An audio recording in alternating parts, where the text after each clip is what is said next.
A Werewolf Romance by the Alpha's Claim Collection. Prologue. They say the goddess never makes mistakes. That every bond she weaves is sacred, every thread of fate intentional, every soul she pairs together chosen with a precision that surpasses human understanding. The elders say it with such certainty, such quiet reverence, as if the goddess is standing just behind their shoulder, nodding along. I used to believe them. I used to sit at the edge of pack ceremonies with my hands folded in my lap and my heart wide open, watching mated pairs find each other across firelit clearings, watching the moment of recognition move across their faces like sunrise, and I used to think, soon it will be my turn. Soon the goddess will show someone where I am. I was a fool. Not because the goddess doesn't exist. Not because the bond isn't real. I know it's real. I felt it. I felt it the way you feel a lightning strike. Not just the flash, not just the thunder, but the charge in the air before it hits, the way every hair on your body stands at attention and your lungs forget their job and the world goes simultaneously very large and very small. I felt it. And then I felt what came after. They say a public rejection from your mate is a fate worse than death. The elders speak of it in hushed, horrified tones, the way you speak of a thing so terrible it must be contained in whispers, or it will spread. A fate worse than death. A permanent unmaking. But the truth is far messier than that. It's not one clean wound you can point to and say there. That is where it happened. That is where I broke. It's not even the moment he steps back from you, or the moment his eyes go cold, or the moment his words hit the open air and land in front of everyone you've ever known. It's the 6 weeks before that, when your hands are on his arm and your gift is screaming at you and you choose, deliberately and knowingly, to call it anxiety. It's the morning you discover the life growing inside you and feel, for one breathtaking second, pure and uncomplicated joy, before the reality catches up. It's the way the pack stares not with hatred but with something worse. Pity wrapped in relief. Better her than me. It's the forest floor at dawn, alone, stitching your own wound, talking to a child who cannot yet hear you, making promises you have no earthly way to keep. And somewhere in all of that mess, somewhere in the rubble of everything you thought your life was going to be, a different kind of truth finds you. You are not what they said you were. You never were. And the man they sent to bring you back is about to find out exactly what they threw away.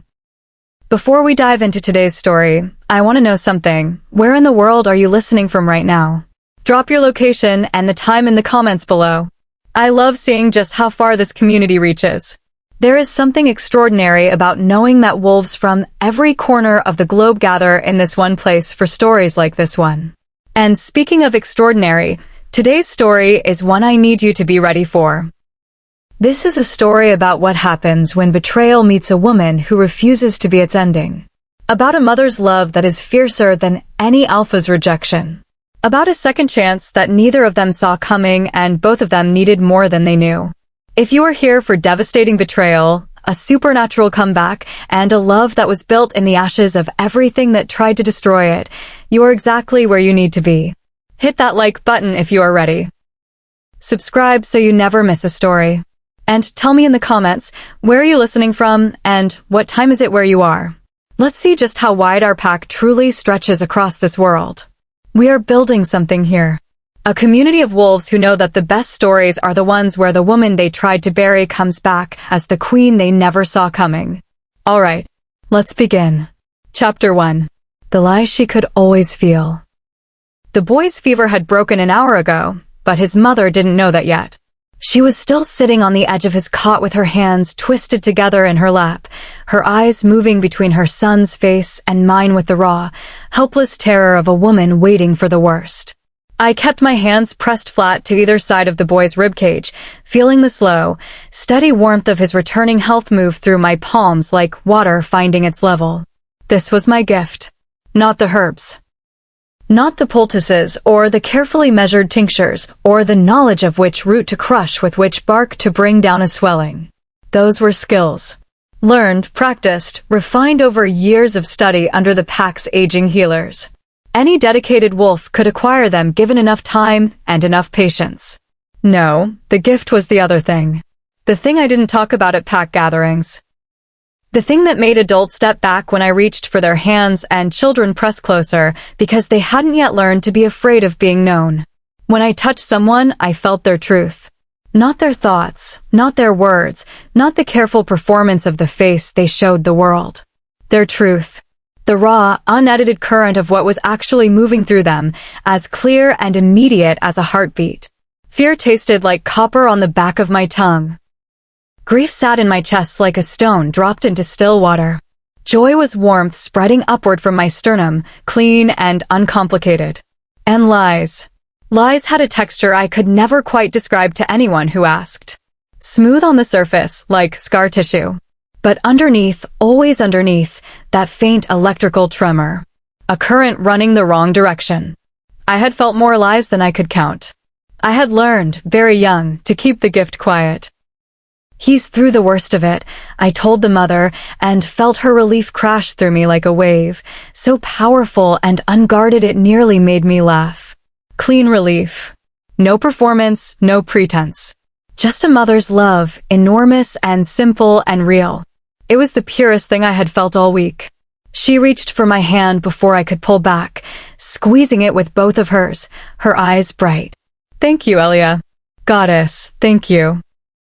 I let her hold my hands for exactly as long as she needed to, feeling nothing from her but gratitude and the trailing edge of terror giving way to peace. Then I gently extracted myself, tucked my instruments back into my satchel, and stepped out into the evening air. The pack grounds hummed with a particular energy tonight.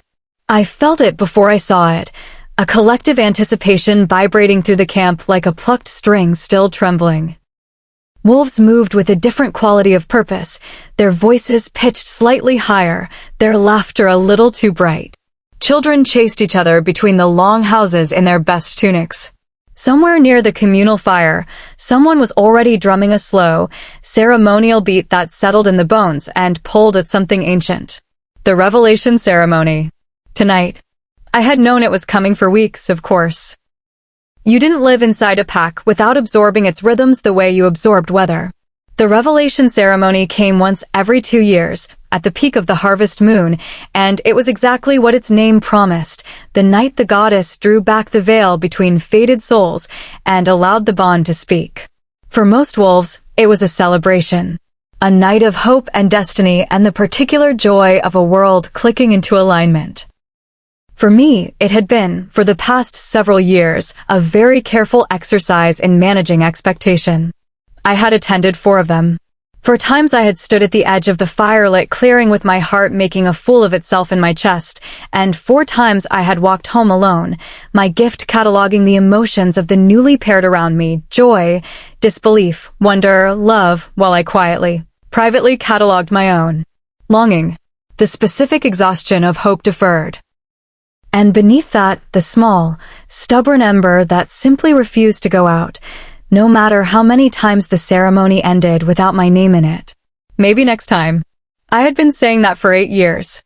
I sat on the low stone wall outside the healing house and watched the camp prepare around me, my hands loose in my lap, my satchel on the ground by my feet. The evening was cool, carrying the first real edge of autumn, and the torches being lit one by one around the clearing threw warm, dancing shadows across the familiar faces of wolves I had known my entire life. They moved around me the way water moves around a stone. Not unkindly. Not with malice. Just with the unconscious choreography of people who had long since incorporated my aloneness into their map of the world. She's always there. Near enough to call if someone needs healing. Far enough that you don't have to think about her much. A twig snapped to my right. I turned. Gareth, one of the senior warriors, was settling onto the wall beside me with the careful movements of a man whose left knee had been giving him trouble since the border skirmish 3 weeks ago. I had treated that knee. I knew its particular language of pain. Ready for tonight? He asked, his voice carrying the practiced lightness of someone making conversation. Always, I said. He nodded, looking out at the gathering crowd. And then his emotion hit me, sudden, involuntary, completely unguarded. Not the warmth of friendly small talk. Something colder. Edged with something that felt uncomfortably close to guilt. Pity. Not cruel pity. The tender, helpless kind. The kind that meant someone knew something they weren't going to tell you. I kept my face very still. Your knee is better, I said instead, redirecting us both. You should stay off the northern patrol for another week. He looked at me with that expression people got when I shifted conversations too abruptly, surprise, then the dawning uncomfortable awareness that I had felt something they hadn't intended to share. He cleared his throat. Right. Yes. Thank you, Elia. He left sooner than he'd arrived.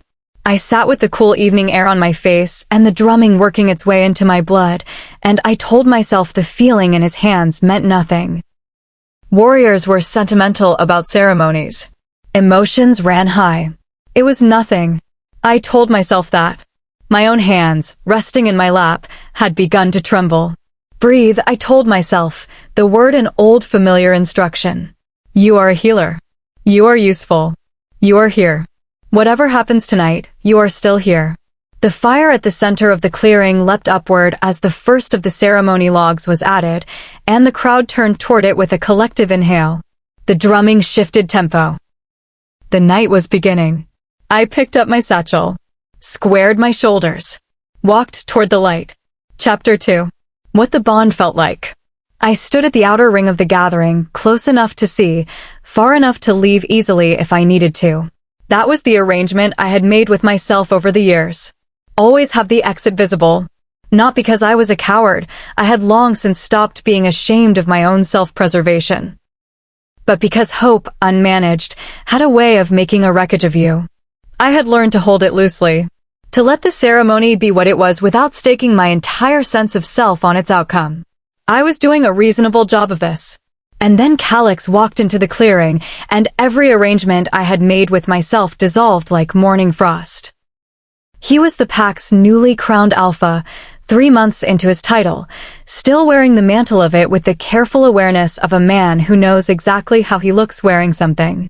He was tall, dark-haired, precise in his movements, with the particular magnetism of someone born to be watched. I had known him peripherally for years. We had grown up in the same pack, orbited the same spaces, but I had never stood this close to him at a ceremony. The bond hit me like a wall. Not gradually, not subtly, a wall. A full-body recognition so sudden and so total that I actually stumbled on flat ground, catching myself on the arm of the wolf beside me, who gave me a startled look I didn't have the capacity to acknowledge. Every healer's training I possessed told me to catalog what I was feeling. Identify, name, assess. So I tried. Warmth, yes. But not the ordinary warmth of standing close to another person. This was warmth that had a direction, that moved through me with a purposefulness, as if it knew exactly where it was going and had been waiting a long time to get there. Recognition. The bone-deep, cellular, completely irrational certainty that I had always known this person. That the distance between us was a mistake the universe was in the process of correcting. And underneath all of it, humming like a plucked string, a pull so fundamental it felt less like an emotion and more like gravity. My gift was quiet. When the bond was this loud, everything else went silent. Calix turned. His eyes found me across the clearing with an accuracy that made my breath stop entirely. Not scanning, not searching, finding. As if he had already known exactly where I was standing and had simply waited for the right moment to look. For one breathtaking second, he went completely still. I watched the recognition move across his face. The slight widening of his eyes. The almost imperceptible parting of his lips.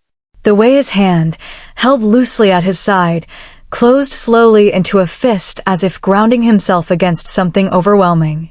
He felt it too. The goddess had not forgotten me. The crowd shifted and parted as the ceremony formally opened, the pack elder calling the traditional words over the drum beat, and I barely heard any of it. I was watching Calix move through the gathering, slow and deliberate, the crowd parting before him naturally, and every step he took in my general direction made my heart construct an entirely new architecture around this feeling. And then he was in front of me. Up close, he was more than handsome. He was magnetic in the way that very certain people are, the kind of certainty that fills a room, that makes other wolves instinctively orient toward him. His eyes were dark, nearly black in the firelight, and they moved over my face with an intensity that made my skin feel electric. Elia, he said. Just my name. Like he was testing the weight of it. Calyx, I managed. The corner of his mouth lifted. Not a full smile. The suggestion of one, intimate and private, meant only for me. He extended his hand, palm up, in the ceremony's traditional gesture of acknowledgement between bonded wolves. My healer's instincts activated before I could stop them. The gift was always sharpest with the hands, with direct contact, and as my fingers settled into his palm, I felt the bond surge between us, a tidal wave of warmth and rightness and connection so profound that tears, completely without my permission, pricked at my eyes. And I felt him. His truth, pouring through our joined hands, unguarded and immediate. The bond. Yes, he felt it, enormous, undeniable, real. I felt his recognition of it as a physical thing, a force he was responding to in real time, and it matched everything inside me so perfectly that for a moment I simply stood in that truth and let it hold me. But underneath it, where a person's deeper currents run, my gift caught something else. A thread. Cold and thin, running parallel to the warmth, like a vein of ice in warm stone. A second layer of intention that the bond's heat had nearly obscured. I couldn't read it clearly. The joy was too loud, the connection too overwhelming, but it was there. Calculating. Careful. Old. Like a decision already made. I told myself it was nerves. I told myself the gift became unreliable under emotional strain, which was true, it did. I had documented it myself. I told myself that what I was feeling was simply the complexity of a powerful man processing a powerful moment. I told myself all of that, quickly and thoroughly, in the space of 3 seconds. Because I wanted this. God, I wanted this so much. He leaned in, and his voice was warm and private against my ear, barely audible beneath the ceremony's swelling music. Meet me after the celebration. Somewhere quiet. Just us. It sounded like a promise. My gift, in the steadying silence after the bond's roar, said something else. I pulled it back, tucked it away, smiled up at him instead, feeling the warmth of the bond wrap around me like something I had been cold without for years. Yes, I said. His fingers tightened briefly around mine before he released my hand and moved back into the ceremony, the pack alpha returning to his obligations. And I stood in the firelight with my heart enormous in my chest and that thin cold thread already starting to unspool. I didn't follow it. I should have. Chapter 3. The secret she didn't plan. 6 weeks is not a long time. 6 weeks is 42 days, and in those 42 days I had managed to construct, brick by careful brick, an entire architecture of almost public, almost acknowledged, almost real. Calyx was attentive in the way a careful man is attentive. In private, in fragments, in the particular warmth he turned on me when we were alone together that was so genuine, so warm, so completely at odds with that thin cold thread I had felt at the ceremony, that I had nearly forgotten the thread existed. He was funny, quietly, in the way that people are funny when they're not performing humor for an audience. He asked about my work with a real curiosity. He listened when I spoke. In those private moments, I believed him completely. In the spaces between them, my gift hummed with a low unease I could not fully silence. I called it anxiety. I called it the residue of a lifetime of near misses, making me pathologically unable to accept good fortune. I cataloged the feeling with clinical efficiency and then set it aside, because the alternative, that I was right, that the cold thread was real, that the man whose hands felt so genuine in mine was performing something, was a thought I was not yet capable of surviving. So I didn't think it. I thought about other things.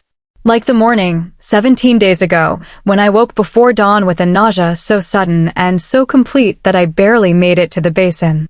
I had cataloged that too, professionally, detachedly, running through the differential with the same methodical calm I applied to my patients.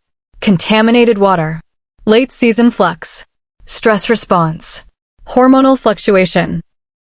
I had arrived at the correct answer within the hour, and then sat on the edge of my cot for a very long time, not moving.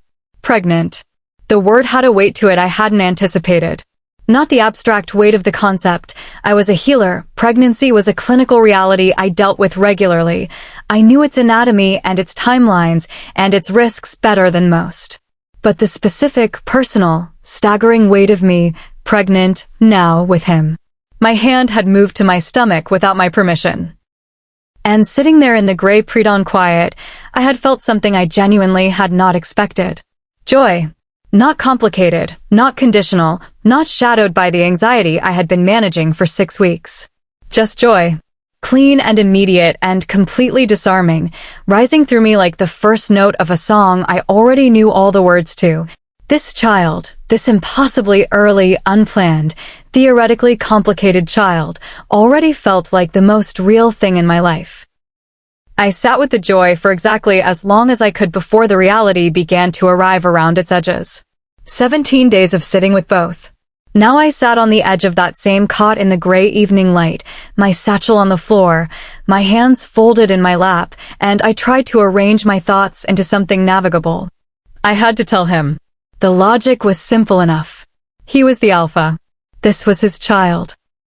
Whatever the cold thread meant, whatever complexity existed in the space between us that I hadn't yet allowed myself to fully examine, a child changed the parameters entirely. A child was not a private arrangement. A child was not something that could exist in the careful, fragmented almost space he had created for us. A child required a decision. My gift had been strange lately. I had noticed it in my work. My hands reading my patient's truths with an unusual depth and almost uncomfortable clarity, as if the pregnancy had sharpened every sensitivity I possessed. The boy with the fever last week. His mother's relief, so pure it nearly knocked me sideways. Small things I would normally filter without effort were arriving unfiltered, vivid, and immediate. When I thought about Calix, the cold thread was louder than it had ever been. I pressed my hands flat against my thighs and breathed. It is anxiety, I told myself, for the last time I would ever believe it. You are frightened, and the gift is unreliable when you are frightened. You know this. Outside, the camp had settled into its evening rhythms. The fire. The distant murmur of voices. Somewhere, a child laughing. The ordinary music of a pack at peace with itself. I picked up my satchel. Set it down again. I didn't need the satchel for this. What I needed was courage, and it was, as courage tends to be, in short supply. But underneath the fear and the cold thread and the 17 days of managed uncertainty, that small clean joy was still burning. My hand found my stomach again, the gesture already becoming habitual. It is going to be all right, I told the child, who could not yet hear me and would not for months. I am going to tell him, and it is going to be complicated, and then it is going to be all right. I believe that. With the specific, heartbreaking sincerity of a woman who very much needed to. I stood. I smoothed my tunic. I walked to the door of my cottage and out into the cooling evening, and I made my way toward the Alpha's hall with my heart in my throat and my hands already beginning to tremble, carrying a truth that was about to crack the careful world I had built around this almost love wide open. I did not know yet what was on the other side of that crack. I was about to find out. Chapter 4. What cold hands feel. The Alpha's hall smelled of pine resin and burning oak. It was a large, deliberately imposing space, high-raftered ceilings, walls hung with the pack's battle standards, a long council table that could seat 20, but tonight seated none. The fire in the great hearth was the only light, and it threw long, restless shadows across the stone floor that moved like living things. Calix was alone. He stood with his back to the door, one hand braced against the mantel, staring into the fire with the particular stillness of a man arranging his thoughts. He turned when I entered, and the sight of him, so composed, so certain of himself in his own space, did what it always did, sent a warmth through me that I was only now beginning to understand as something other than simple attraction. The bond. Even now it sang between us, that low harmonic pull, and some small, desperate part of me seized on it like an argument. It's real. It's real. Whatever else is true, this is real. Elia. His voice was warm. He crossed toward me with an ease that communicated, as it always did, that my presence here was welcome. Expected. That I belonged. He reached out and took my hands in both of his, and I felt the bond surge at the contact, and I also, instantly, unmistakably, with a clarity that the pregnancy had stripped of every last defense, felt everything else. My gift did not ask permission. It never did. It simply opened, the way a window opens in a storm, suddenly and completely. And what came through it was not what I expected. Not shock. Not the surprise of a man being told something he didn't know. Not even the complicated, fearful joy of a person receiving enormous news before he is ready for it. The thing that moved through Calix's hands and into mine, in the first split second before he arranged his expression into something appropriate, was recognition. Not of me. Not of the child.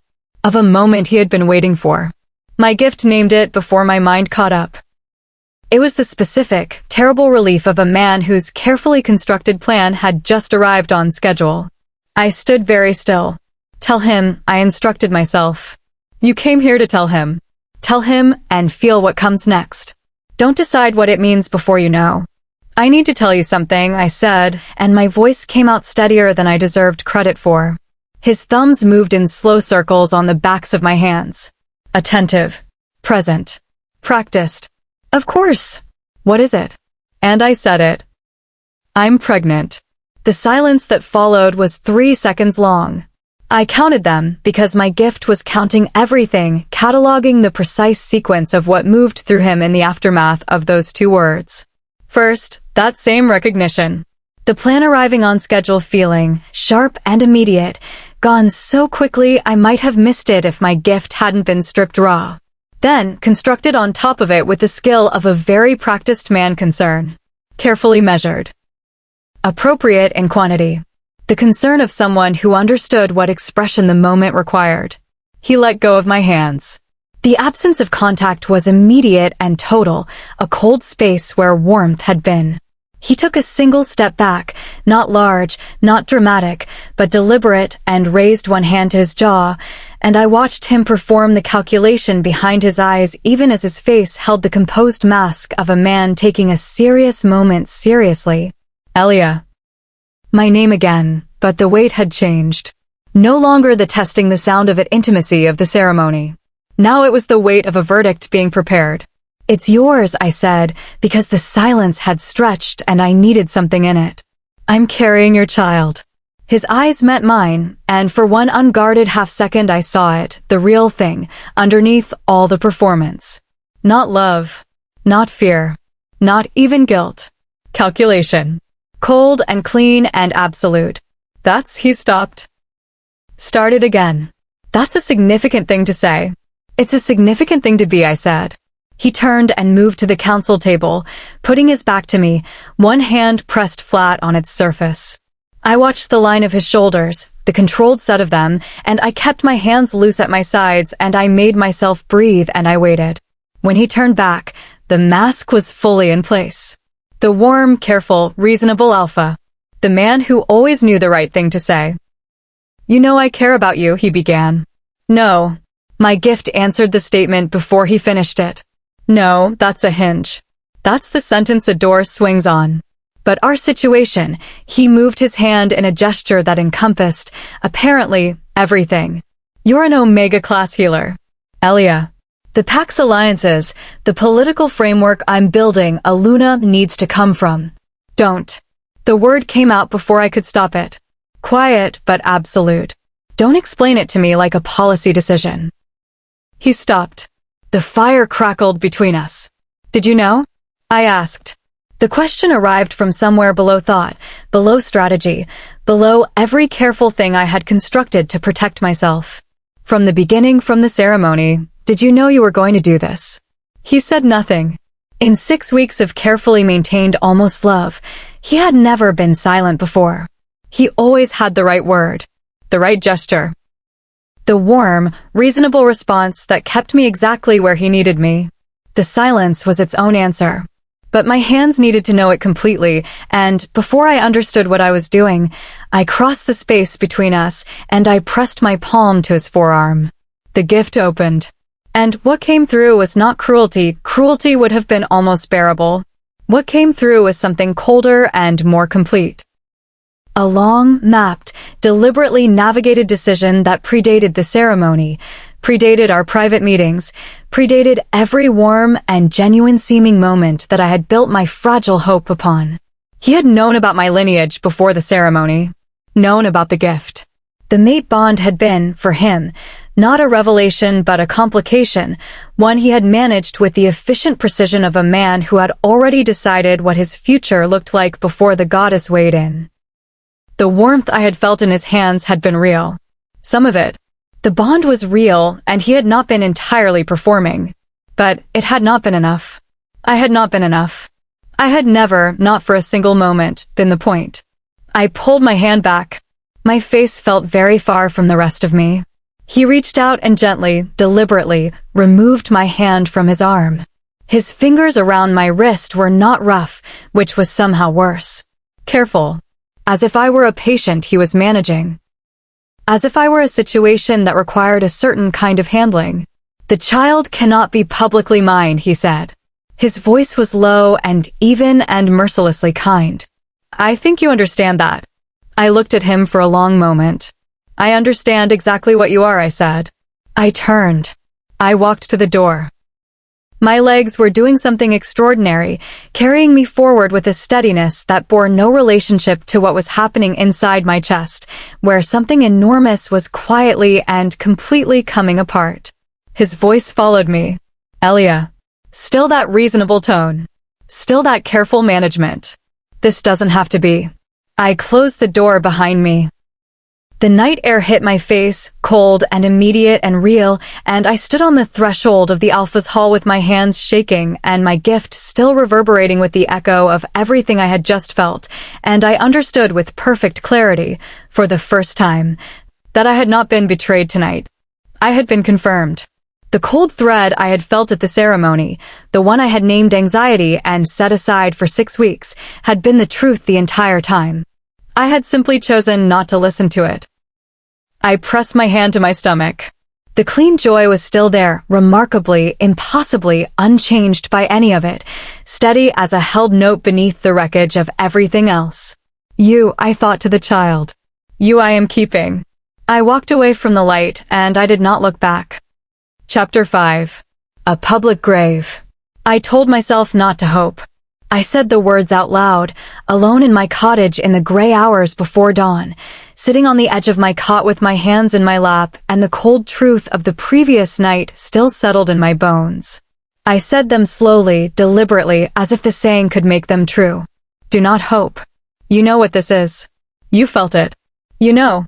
But hope, I have learned, does not particularly care what you tell it. It is an organism with its own survival instinct. It persists in the cracks of even the most thoroughly devastated certainty, finding the hairline fractures in your resolve and pressing roots into them while you sleep. And so when morning came and the camp began to stir and the familiar rhythms of pack life wound themselves up around me, some small and catastrophically stubborn part of me was still saying, maybe he has thought it through. Maybe the cold truth of the night felt different by morning. Maybe the bond reached him in the dark hours the way it reached me, insistent and demanding and impossible to dismiss. Maybe. I despised myself for it. I treated 2 patients that morning. A young warrior with a sprained wrist and an elder with the persistent joint ache that had been my project for 3 months. I kept my hands on their skin longer than necessary, the gift moving through them with its ordinary rhythms, their truths flowing through me in the reliable patterns I had spent years cataloging. The warrior's impatience. The elder's stoic determination. Clean, unambiguous, simple. I kept my own truth very far down. Around mid-morning the drums began. Not the ceremony drums, a different cadence. Deliberate, evenly spaced, the pack's signal for a formal assembly. Attendance mandatory for all. The sound moved through the camp like a current, and I watched from the doorway of the healing house as wolves emerged from their homes and workshops and training grounds and began converging on the central clearing. The last time I had heard those drums, Calyx had been announced as Alpha. My hands went very still on the door frame. Don't, I told myself. I went. The clearing was full by the time I arrived, the pack assembled in its natural configuration. Warriors to the front and flanks, families clustered toward the center, elders at the edges. I found a position near the outer ring, by habit, close enough to see and hear and far enough to leave. Calix stood on the raised platform at the clearing center.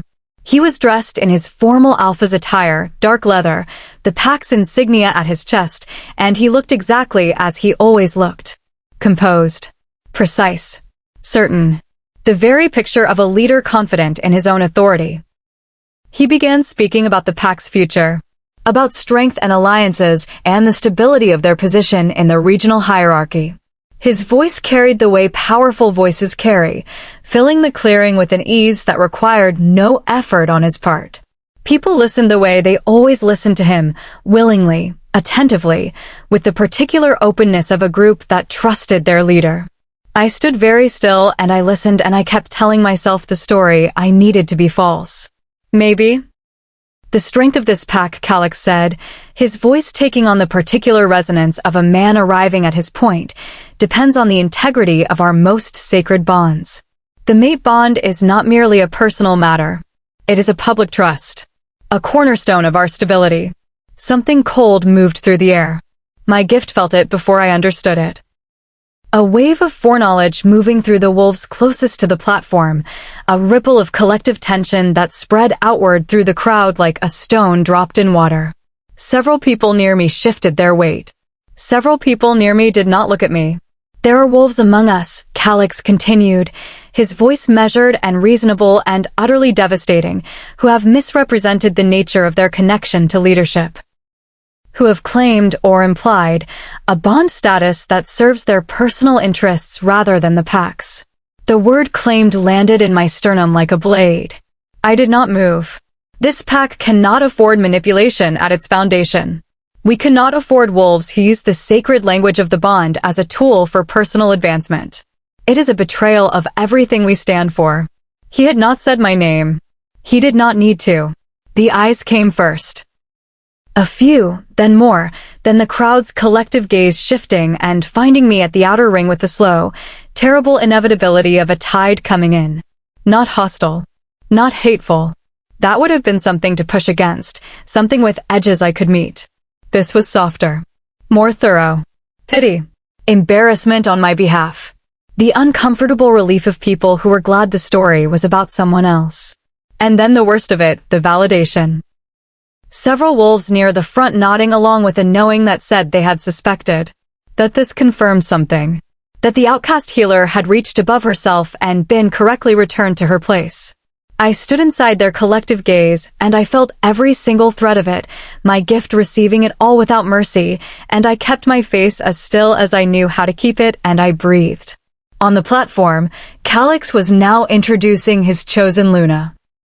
She stepped forward from behind the honor guard, tall, striking, from a highborn alpha family 3 territories over. The political alliance he had spoken of. The future he had mapped before the goddess had presumed to weigh in with her own plans. She was not cruel. I felt that clearly even from this distance. She had her own composure, her own uncertainty, her own private landscape that had nothing to do with me. She had not engineered this. She was simply the choice he had already made. That didn't make it easier to see. Calix raised her hand, the ceremony's formal gesture, and the pack's response was immediate, the roar of approval, the stamping feet, the unified forward lean of a community embracing its future. It was a sound I had heard many times. A sound of genuine belonging. It had never before sounded like a door locking. I turned and I walked. Not running. Walking with my shoulders square and my chin level, the way I had learned to move through a world that required me to perform an equanimity I rarely felt. Through the outer ring of the crowd, through the narrow lane between the long houses, out past the training grounds, through the gate at the pack's eastern boundary, into the tree lane. And there, where no one could see me, I fell to my knees in the dirt and I let the grief have what it needed. It was enormous. It was thorough. It moved through me like a storm through a structure with no walls left to resist it, and I made no attempt to manage it or catalog it or keep it at clinical remove. I simply bent forward over my own hands in the cold morning earth, and I wept with the specific, total devastation of someone who has just watched every version of the future they had imagined burn to the ground at once. The mate. The acknowledgement. The simple dignity of being chosen. Gone. Publicly. Irreversibly. And then, in the absolute depths of it, when there was nothing left but the cold ground and the distant sound of the pack's celebration and the raw, scraped hollow feeling of complete undoing. A flutter. Tiny. Unmistakable. A small, insistent pressure from inside me, a movement so faint it might have been imagined except that my healer's hands knew the difference between imagined sensation and real. The first movement. I went completely still. It came again. Tentative, exploratory. A life testing the edges of its own existence, utterly unaware that the world outside had just tried to erase it. I pressed both hands to my stomach and I held my breath. There you are, I thought. My voice, inside my own head, sounded different than it had this morning. Something had burned away from it. Something soft and hoping and manageable. What remained was simpler. Harder. Absolute. There you are. I've got you. I've got you. We are going to be all right. The movement came once more and then stilled. The grief was still there. It would be there for a long time, I knew. It had earned its space. But something had risen up through it and beside it, something that burned at a different temperature entirely. I got to my feet. I wiped my face with the back of my hand. And I began to think about what I was going to take with me. Chapter 6. What she took with her. I went back once. A single, deliberate trip, when the camp was still gathered for the celebration and the pathways between the buildings were quiet. I moved quickly, not from fear, but from the clean efficiency of someone who has made a decision and is executing it with the focused calm that comes from knowing exactly what needs to be done. My cottage was small. I had lived in it for 6 years, since the pack's senior healers had deemed me capable of managing my own space. It held everything I owned, and everything I owned, I discovered in the clear light of a made decision, was very little. The healer's satchel first. Tools, medicines, the dried and carefully labeled stores of roots and bark and compounds that represented years of careful accumulation. This was not sentiment. This was survival, mine and the child's. I packed it with practiced efficiency, my hands moving through the familiar inventory without needing my eyes. The knowledge scrolls. 3 of them, tightly rolled, which I had copied myself from the pack's healing archives. Practical, irreplaceable, mine in the way that knowledge you have worked to acquire is yours regardless of what anyone else decides about your status. My mother's flower. It was the last thing I touched, and I held it for a moment before I packed it. A single dried blossom, pale as old paper, pressed between 2 pieces of bark and tied with a cord of faded red thread. My mother had died when I was 4, of a fever that should have been treatable and wasn't, because the pack's healer at the time had been old and tired and had simply not tried hard enough. I had become a healer, at least in part, because of her. Because I had decided, at a very young age, that the people who needed help deserved someone who would try. She had left me almost nothing. This flower. The color of my eyes, which were apparently hers. And a name, Elia. That she had chosen before I was born, which meant, in the old tongue, one who listens. I had always thought it referred to the gift. Maybe it had meant something simpler. Maybe she had just wanted me to be the kind of person who paid attention. I'm paying attention now, I told her, and packed the flower. Everything else I left. The cot with its familiar indentation, the small shelf of personal items accumulated over years, the curtain by the window that I had made myself from scraps of trade cloth. These things had held my life in their arrangement, and I looked at them once, and I set fire to nothing because fire would draw attention, and I was not here to make a scene. I was here to shed. There is a particular lightness in walking away from the weight of a life that was never fully yours. I hadn't expected it. I had expected grief and fear, and they were there, yes, present and accounted for, a cold accompaniment to every step. But underneath them was something I had not anticipated. Space. As if the life I had been compressing myself into had been a size too small for years, and I was only now, walking away from it, beginning to breathe at my full capacity. The pack boundary was marked by a line of ancient oaks, their roots interlocked beneath the earth, their canopies forming a natural archway that generations of wolves had passed through in both directions. Arrivals and departures. Welcoming and exile. The same threshold serving every human extremity. I stopped at the line. Behind me, the distant sound of the pack celebration. The drums, now festive, now a sound of joy rather than announcement. Voices carrying on the wind, fragments of laughter, the ordinary music of a community that had, as communities do, already folded the disruption of the morning into its ongoing life and moved forward. They had moved forward without me. The absence of that, I realized, did not hurt the way I had expected. It hurt, yes, but not with the devastating centrality of loss. More like the faint ache of a door that had never quite fit its frame finally settling closed. I turned forward. I placed my hand on my stomach, feeling the warmth there, the new small presence that was the most real thing in my current inventory of truths. They're not going to define what you are, I said aloud, to the child, to the trees, to whatever part of the goddess was still listening if she listened at all. I don't care what bloodline they assign you or what story they decide to tell about your beginning. You are going to know what you're worth from the start. I promise you that. The autumn wind moved through the oaks, a sound like breath. I stepped across the boundary. The territorial scent of ash veil, pine and iron, and the complex layered musk of hundreds of pack wolves faded immediately, replaced by the raw, unclaimed smell of open woodland. Neutral ground. The no-man's space between territories that belonged to no one and answered to nothing. It was, in its way, the most honest air I had ever breathed. I walked. The woods thickened around me as I moved deeper, the ancient trees closing in, their canopies filtering the midday light into long diagonal shafts that fell across the leaf-covered ground like scattered gold. I set a direction by the sun and the angle of the shadows, and I held it, my satchel on my back and my senses open, reading the forest the way I read patience, attending to what it was telling me rather than what I hoped to find. It was telling me several things. That I was alone in a landscape that could kill me easily if I made poor decisions.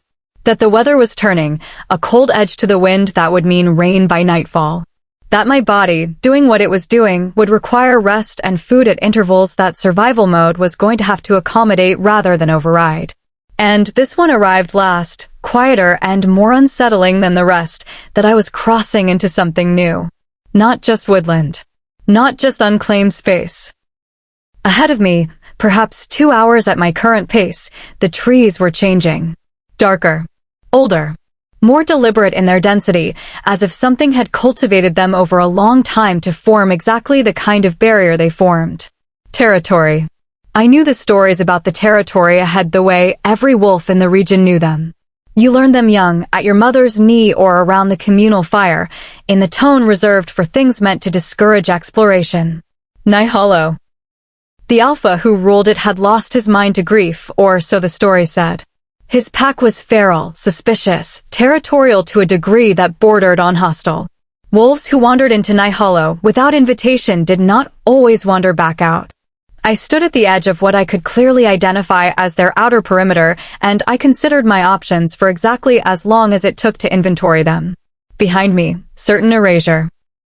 A pack that had publicly named me a manipulator, a mate who had made his intentions plain, a future for my child that began with illegitimacy and shame as its foundational materials. Ahead of me, a territory with a dangerous reputation and an unknown alpha and no guarantees of anything except that it was not where I had just been. I had spent my entire life choosing the certain thing, the managed thing, the thing that promised, if not joy, then at least a recognizable version of safety. Look where that had gotten me. I adjusted my satchel and walked forward. Chapter 7. The King Who Stopped Trusting the Sky. POV Raven. The pre-dawn forest was mine. This was the hour I moved through Nighthollow's territory without the weight of governance on my shoulders, without my beta's assessments or my council's demands or the 1001 competing needs of a pack that required, at all times, a leader present and certain and impenetrable. The pre-dawn hours were the only ones that belonged entirely to me, and I spent them the way I spent everything in my life, with complete, deliberate control. I moved alone. My wolf preferred it this way, and my wolf was, in the absence of other compelling arguments, the part of me I trusted most these days. Nighthollow spread around me in the darkness, vast and ancient and entirely my own. 300 wolves. 1,200 square miles of the most uncompromising territory in the region. Deep forest, high ridges, fast cold rivers that didn't care who you were when they took you under. It was not a hospitable landscape. It was not meant to be. It had made my pack what it was, and what it was this: hard, capable, fiercely loyal to each other, and deeply skeptical of everything outside their own boundaries. I had inherited those qualities from the territory as much as from my bloodline.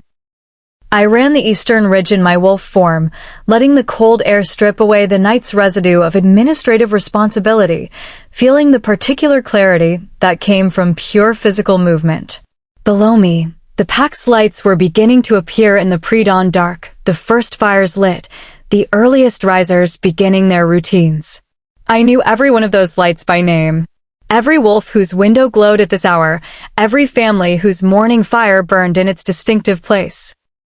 This was what I protected. Not a legacy. Not a title. This specific, irreplaceable collection of living things. I had made a very clear accounting 3 years ago of what that protection required of me.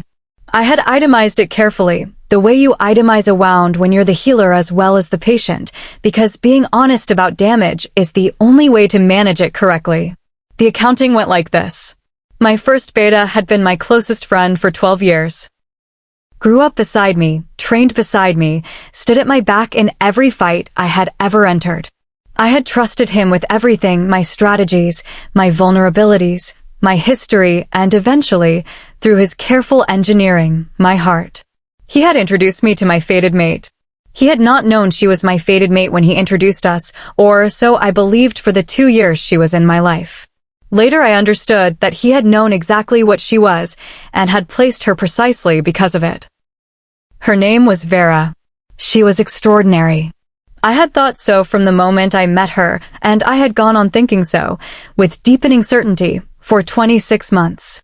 She was clever and warm, and she understood the particular loneliness of alpha leadership in a way that felt like being seen after a very long time in the dark. The bond had been real. I need to be clear about that. The bond was not a fabrication, not something she performed or engineered. The goddess had made us, and the connection between us was as genuine as breath. It simply hadn't been enough. For her, the bond was a resource.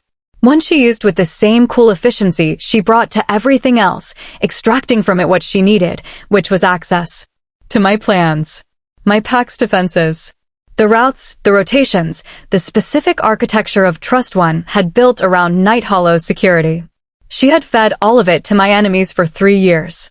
The night they came. The allied packs she had assisted, armed with everything they needed to dismantle us. I had lost my father and 19 of my best warriors before we turned the tide. I had won the battle. I had killed Vera myself, because she had asked me to at the end, and that was the single mercy in the entire catastrophe, and it had cost me more than the battle did. Afterward, I had done what needed doing. Rebuilt. Restructured. Buried my dead with the honors they deserved. Eliminated the vulnerabilities she had exploited. Made the pack harder and leaner and more defensible. And made myself the same. The accounting was simple. The bond was a vector of access to everything I valued most. Emotion was a vulnerability that could be mapped and exploited by someone patient enough to invest in the process. The goddess, whatever her intentions, was not a strategist. She paired souls without reference to security concerns. I had been given a mate by the goddess, and I had watched her use the gift of it to kill 19 people I loved.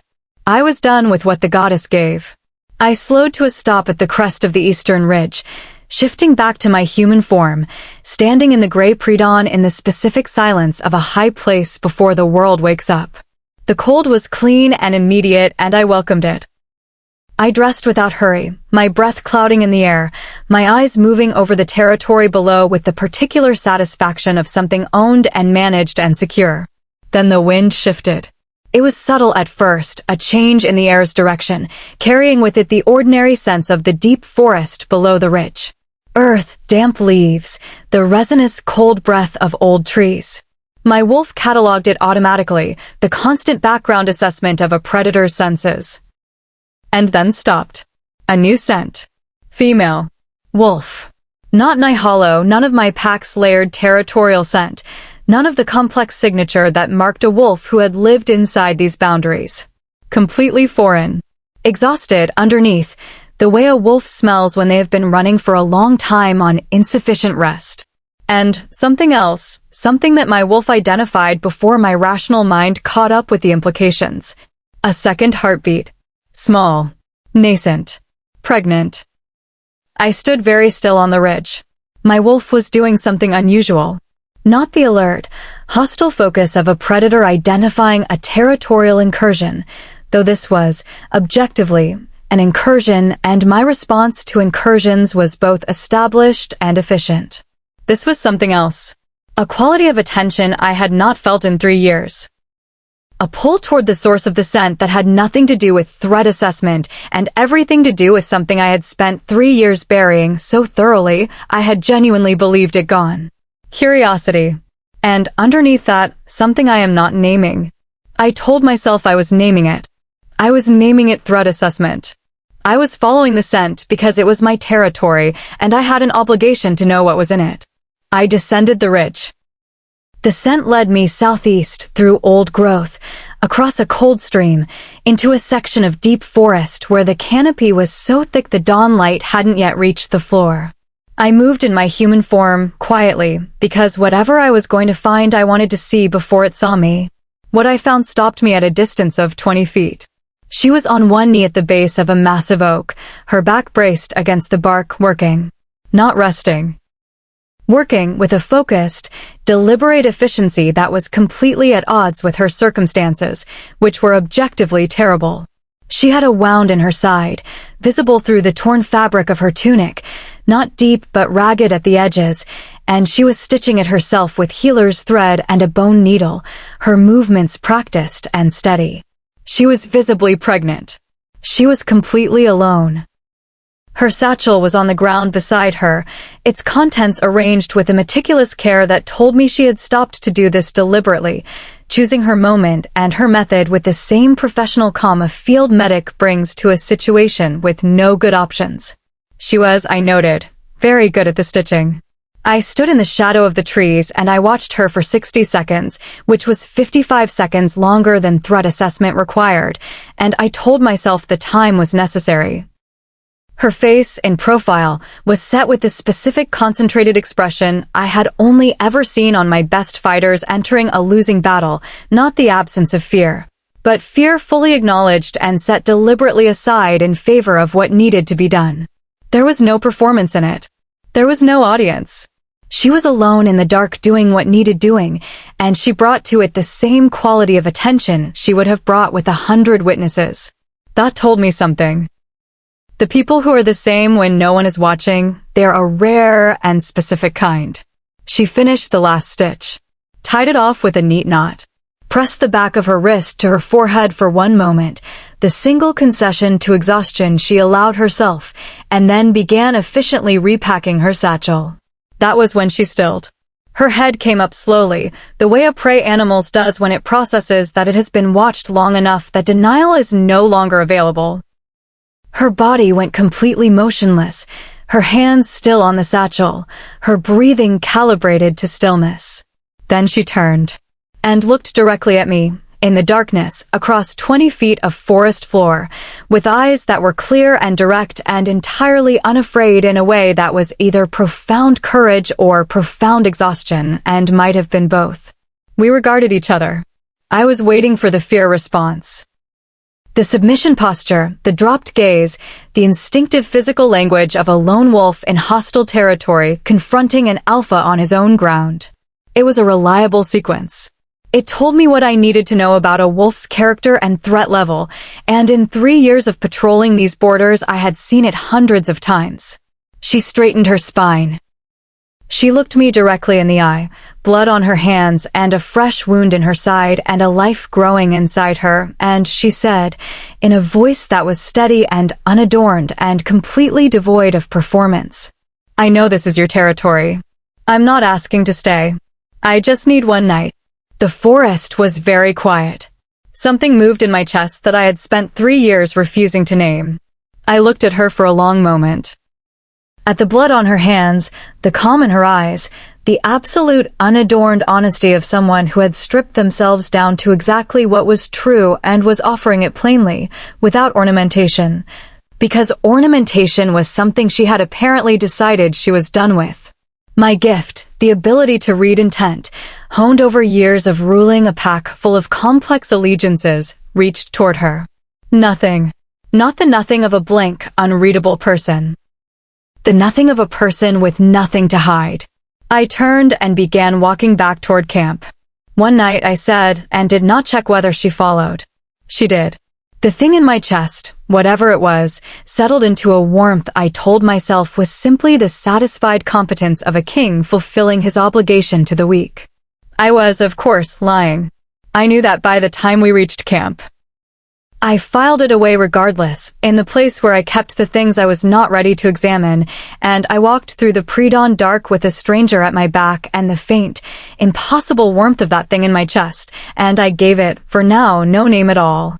Chapter 8. What he saw before she saw him. POV Raven. I told myself it was threat assessment. Standing at the edge of the firelight, watching her work on my pack's injured wolves, I catalogued her movements with the detached efficiency of a commander evaluating an unknown variable. Her technique. Her speed.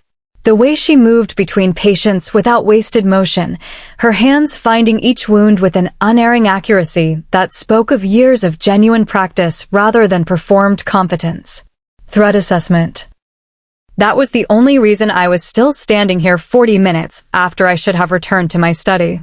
She was working on the third patient now, Darren, one of my youngest warriors, 17 years old and still wearing the particular expression of someone trying very hard not to show how frightened they are.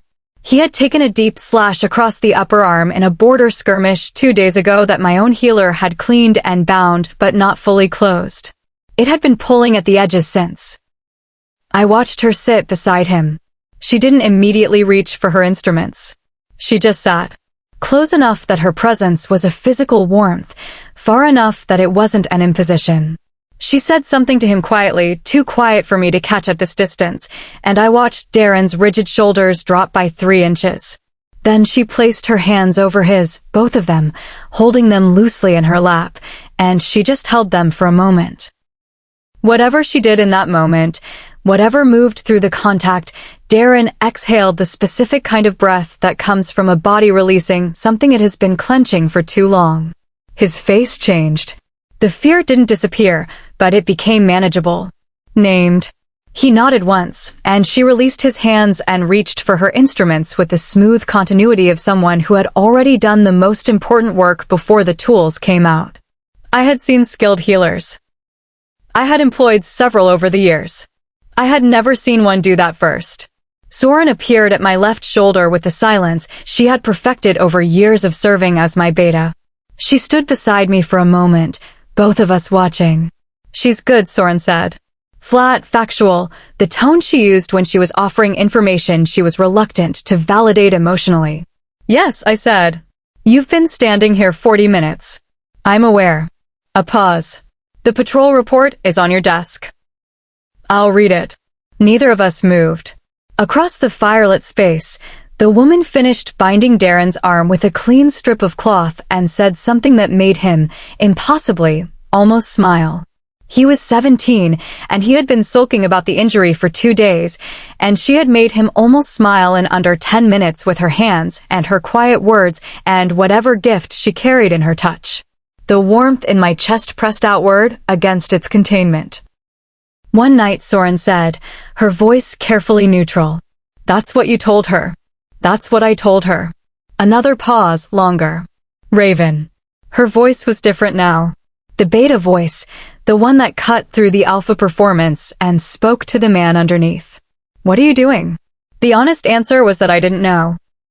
That something had happened in the pre-dawn forest that I had not cataloged correctly yet and was not sure I wanted to, because correctly cataloged it would require a response I wasn't certain I was capable of anymore. Watching a healer work, I said. Soren made a sound that was not quite a word. Across the clearing, the woman finished with Darren and sat back on her heels, her hands still for the first time since she'd arrived. She looked at her work for a moment with the critical assessment of a craftsman checking their output, and then she pressed both palms flat to her thighs and stood, slowly, one hand briefly steadying herself against the ground. The pregnancy. The wound in her side, freshly stitched. The exhaustion she was managing with the same determined competence she brought to everything else. She straightened, looked across the clearing, found me standing in the shadows at its edge with the same immediate accuracy she had found me in the dark forest hours ago, and met my gaze with that same quality of direct, unperformed steadiness. I stepped forward. 2 nights, I said. The words arrived before I had decided on them. Soren made the sound again. More emphatically this time. I did not look at her. I was watching the woman's face, reading the small, careful shift in her expression. Not relief, which would have been manipulable, but something more complicated. The guarded openness of someone who had learned to receive small kindnesses with appropriate suspicion. Who was not sure yet whether this was kind. It was, I decided. That was what I was doing. Extending a reasonable kindness to a wounded, pregnant wolf alone in hostile territory. That was all. 2 nights, she said finally. Not gratitude. Acknowledgement. Equal to equal. I nodded once and turned back toward the main building, the patrol report waiting on my desk, the 40 minutes of standing at the edge of the firelight already being filed away in the place I kept things I was not ready to examine. The warmth followed me inside. I did not examine that either. Chapter 9. A healer in a broken house. The Nighthollow camp was nothing like anything I had ever called home. It was rougher than Ashvale in the way that honest things are rougher than polished ones, the buildings lower and more permanent seeming, built into the landscape rather than imposed upon it, their timber darkened by decades of weather to the color of the deep forest. The pack moved differently here. Less performance. Less of the conscious self-presentation I had grown up watching, wolves always aware of where they sat in the hierarchy, always calibrating their visible selves accordingly. Here, they simply moved. Directly. Without the social choreography I was used to reading through my gift as a constant low-level noise. It was the quietest pack I had ever been near. Not in sound, it was full of sound, voices, and metal and the ordinary percussion of a working community. But in my gift. The truths moving through the air here were uncomplicated. Loyalty without performance. Suspicion without malice. The clean, direct emotional landscape of wolves who had been forged by difficulty into something that didn't bother with the decorative. I found this profoundly and unexpectedly restful. The suspicion directed at me was the only complicated thing, and it was at least honest. The female beta Soren, I had learned her name by listening, made no effort to conceal her assessment of my presence. She moved through the camp with the compact authority of someone who had earned every inch of it, and she looked at me the way experienced soldiers look at unknown variables, not hostile, but comprehensively unimpressed until proven otherwise. I respected this.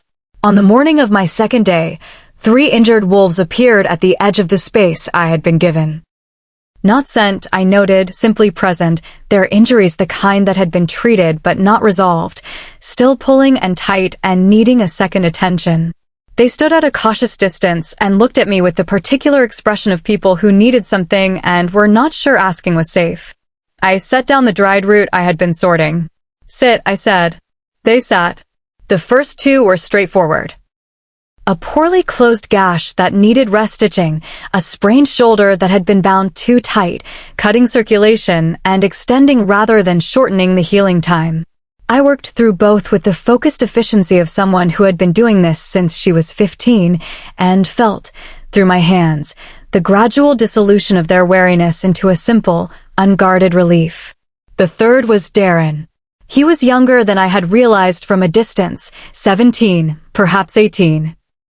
With the lean build of someone still growing into his own strength and the careful blankness of a young wolf doing his utmost not to show that a wound hurts, because showing it feels like failure.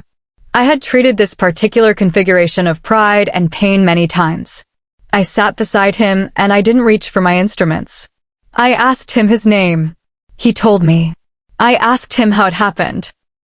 He told me that too, briefly, with the clipped precision of someone summarizing an incident report rather than a personal experience. Border Patrol. Rogue incursion. His commander had taken the worst wound and Darren had made the call to hold the perimeter alone until reinforcements arrived. 17 years old. Alone on a perimeter. Making the call. That was the right decision, I said. He blinked. As if the assessment had arrived from an unexpected direction. The wound is evidence of the right decision, I continued. You held. They came. Everyone went home. I paused. The wound is just the cost of a good call. It's not a failure.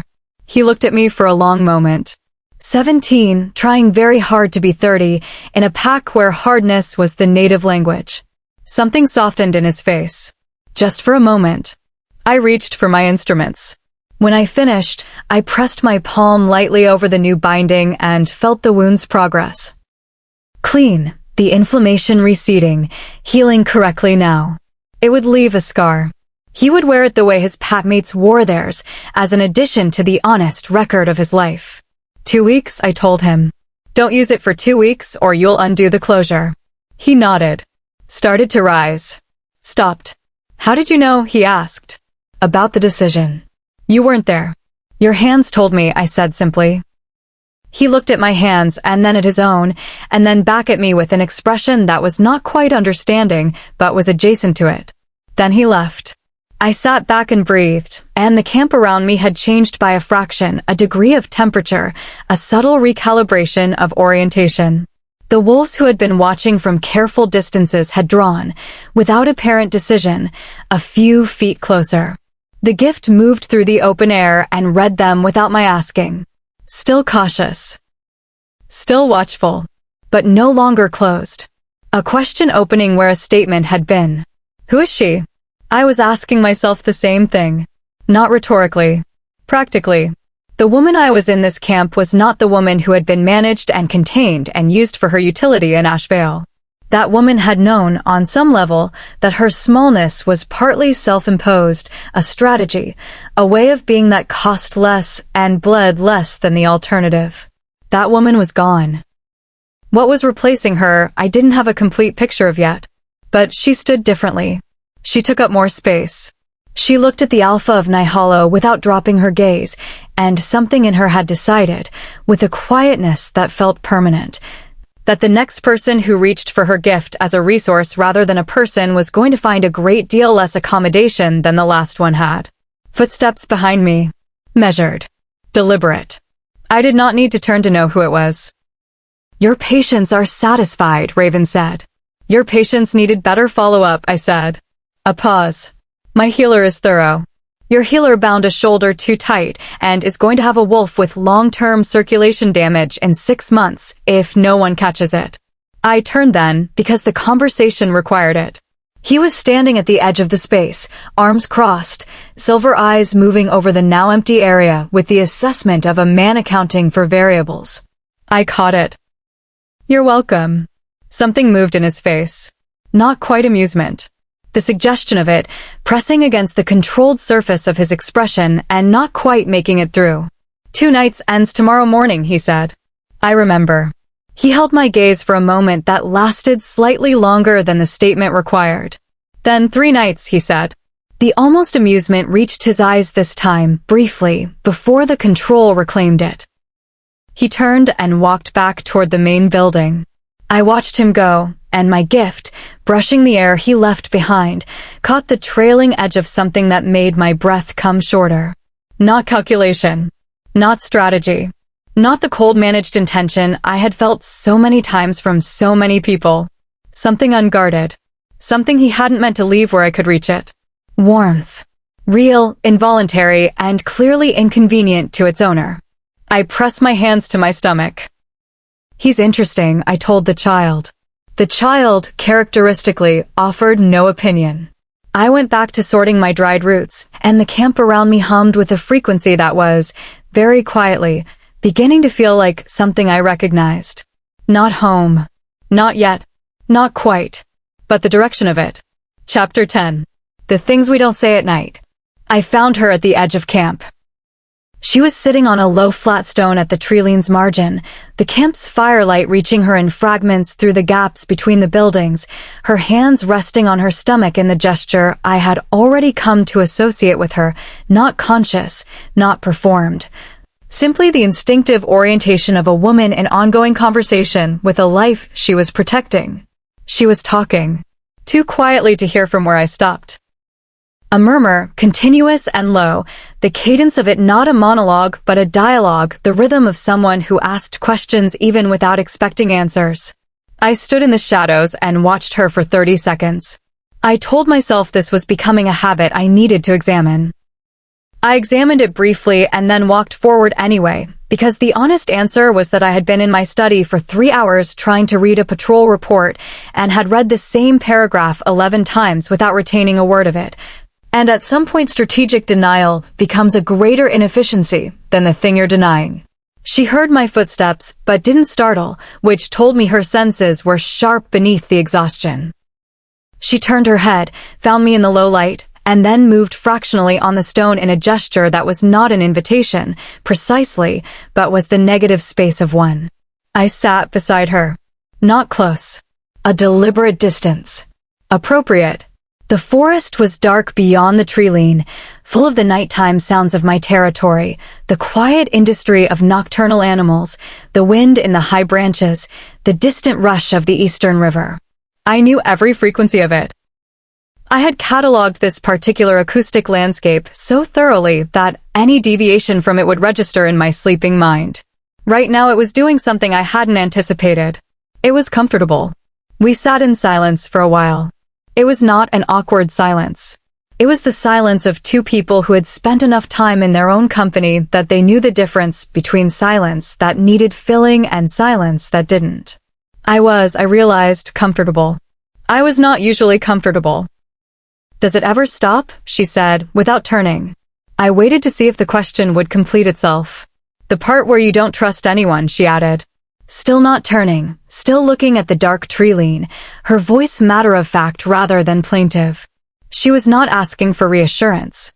She was asking for information, the way a person asks about weather before a journey. Practical. Wanting the truth. I considered giving her the managed answer. The alpha answer, the one that confirmed nothing and revealed less, and kept the operational perimeter intact. "I don't know," I said instead. She turned then. Looking at me with those clear, direct eyes that my gift confirmed said exactly what they appeared to say, no less and no more. "That's an honest answer," she said. "I try." She looked back at the trees. "Most people in your position would have said yes. To make me feel better. Most people in my position are managing something when they speak. I find it costs more than it saves." A pause. "Your mate," she said, carefully. Not a question, the shape of the word indicating she had heard something through the pack's ordinary communication and was flagging it rather than prying. The word landed, as it always did, with its particular weight. But the weight was different here, not the raw, open wound it had been in the first year, or even the managed ache of the second. Just a fact with ballast. "Her name was Vera," I said. I told her. Not all of it, not the tactical particulars, not the exact architecture of the betrayal, but the essential shape. What she had been to me. What she had done. What it had cost. I told it without dramatics, because the facts were dramatic enough without my assistance, and because something about this woman's quality of attention made performance feel not just unnecessary, but faintly absurd. She listened the way she worked. Completely. No prepared responses, no sympathetic sounds inserted at regular intervals to demonstrate engagement. Simply present, simply attending, in a way that was so rare I had trouble identifying it for a moment. Being listened to. Actually listened to. When I finished, the silence held for a moment. I spent my whole life making myself small enough, she said slowly, that losing me wouldn't matter to anyone. Her hands were still on her stomach. Her voice was very even. And in the end, it still hurt them to have to reject me out loud. She turned and looked at me, and in her eyes was not pity, which I would have closed against immediately, but recognition. The specific recognition of one kind of wound identifying another across a distance. I looked back at her. The fire's light reached her face in fragments, and in the spaces between them she was very still and very clear. And the warmth in my chest that I had been refusing to name for 4 days pressed against its containment with a force I was no longer entirely certain was containable. I did not move. She did not move.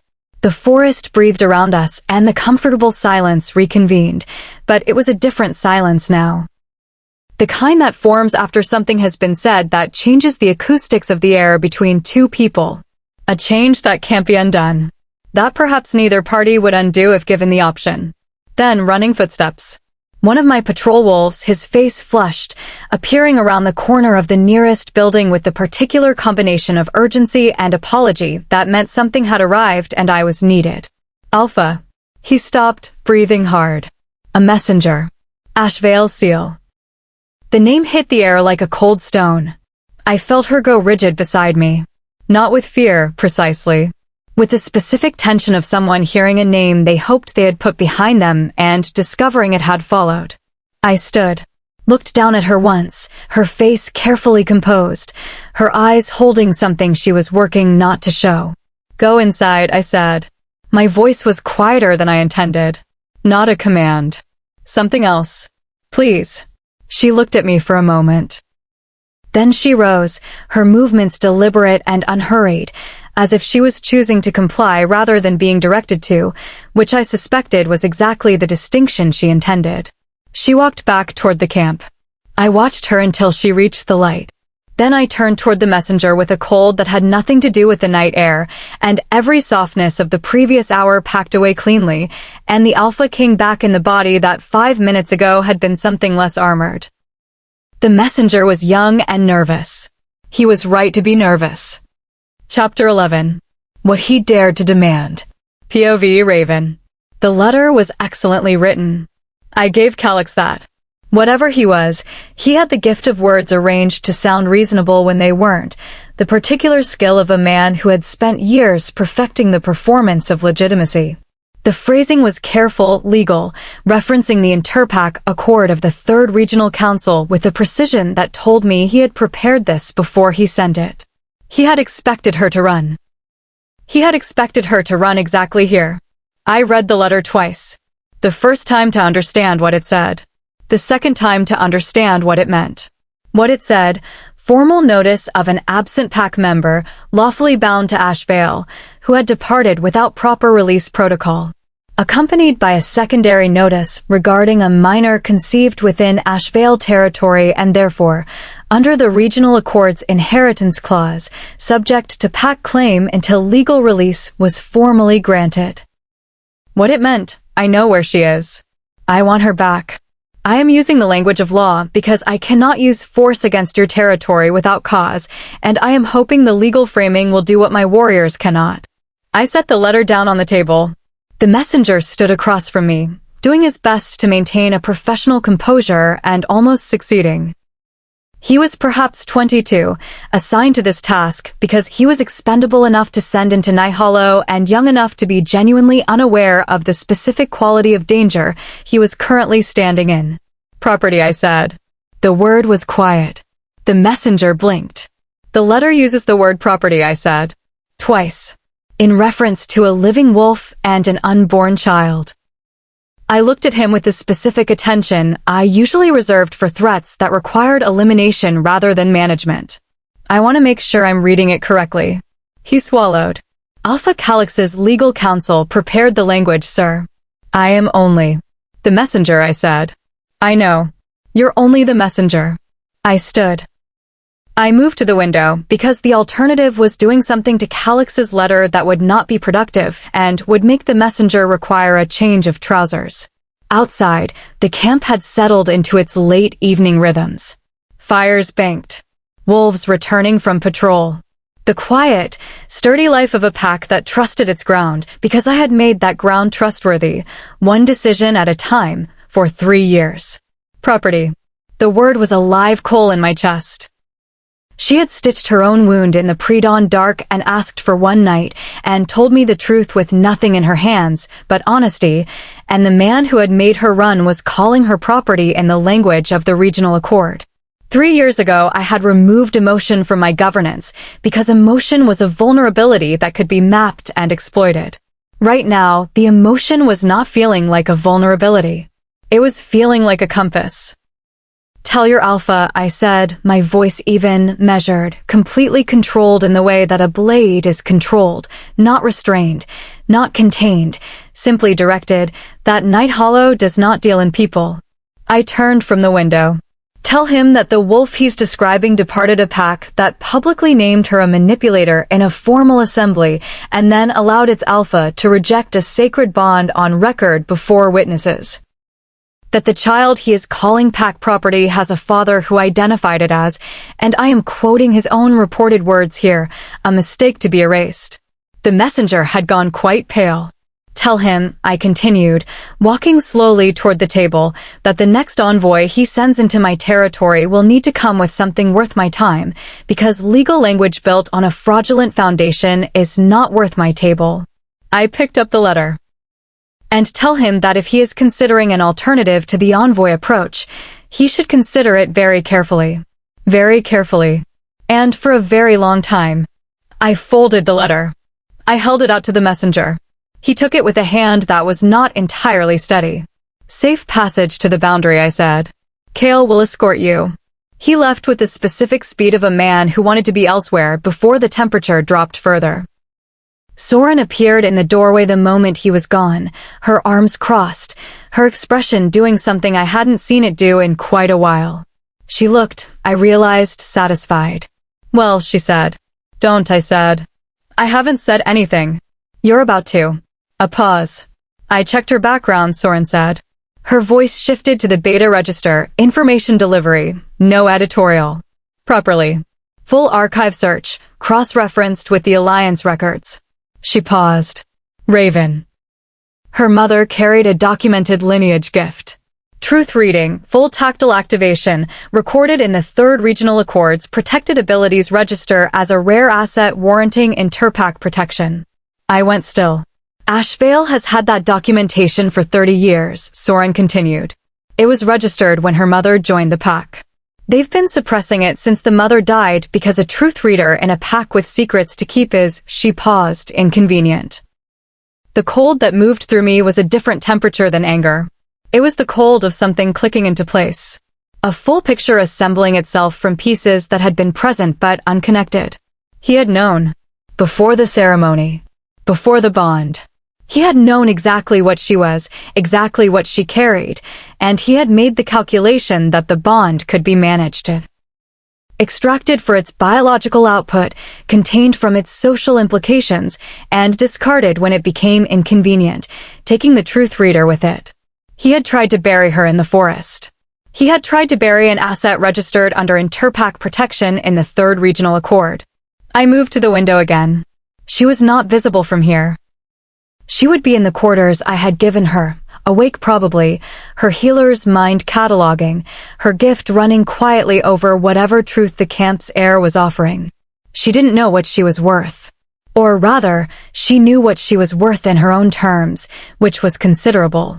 But she didn't know the legal dimension, the documented history, the fact that the man who had called her an Omega manipulator had done so specifically because she was the opposite of nothing. The warmth in my chest was no longer pressing against its containment. It had found a door and was simply standing in it now, waiting to see if I was going to acknowledge it. Raven, Soren said quietly. What are you going to do? Outside, the night was still and cold and entirely mine. I'm going to make some calls, I said. Wake Valen. I need the Alliance scrolls by morning. A pause. And the other thing? Soren said.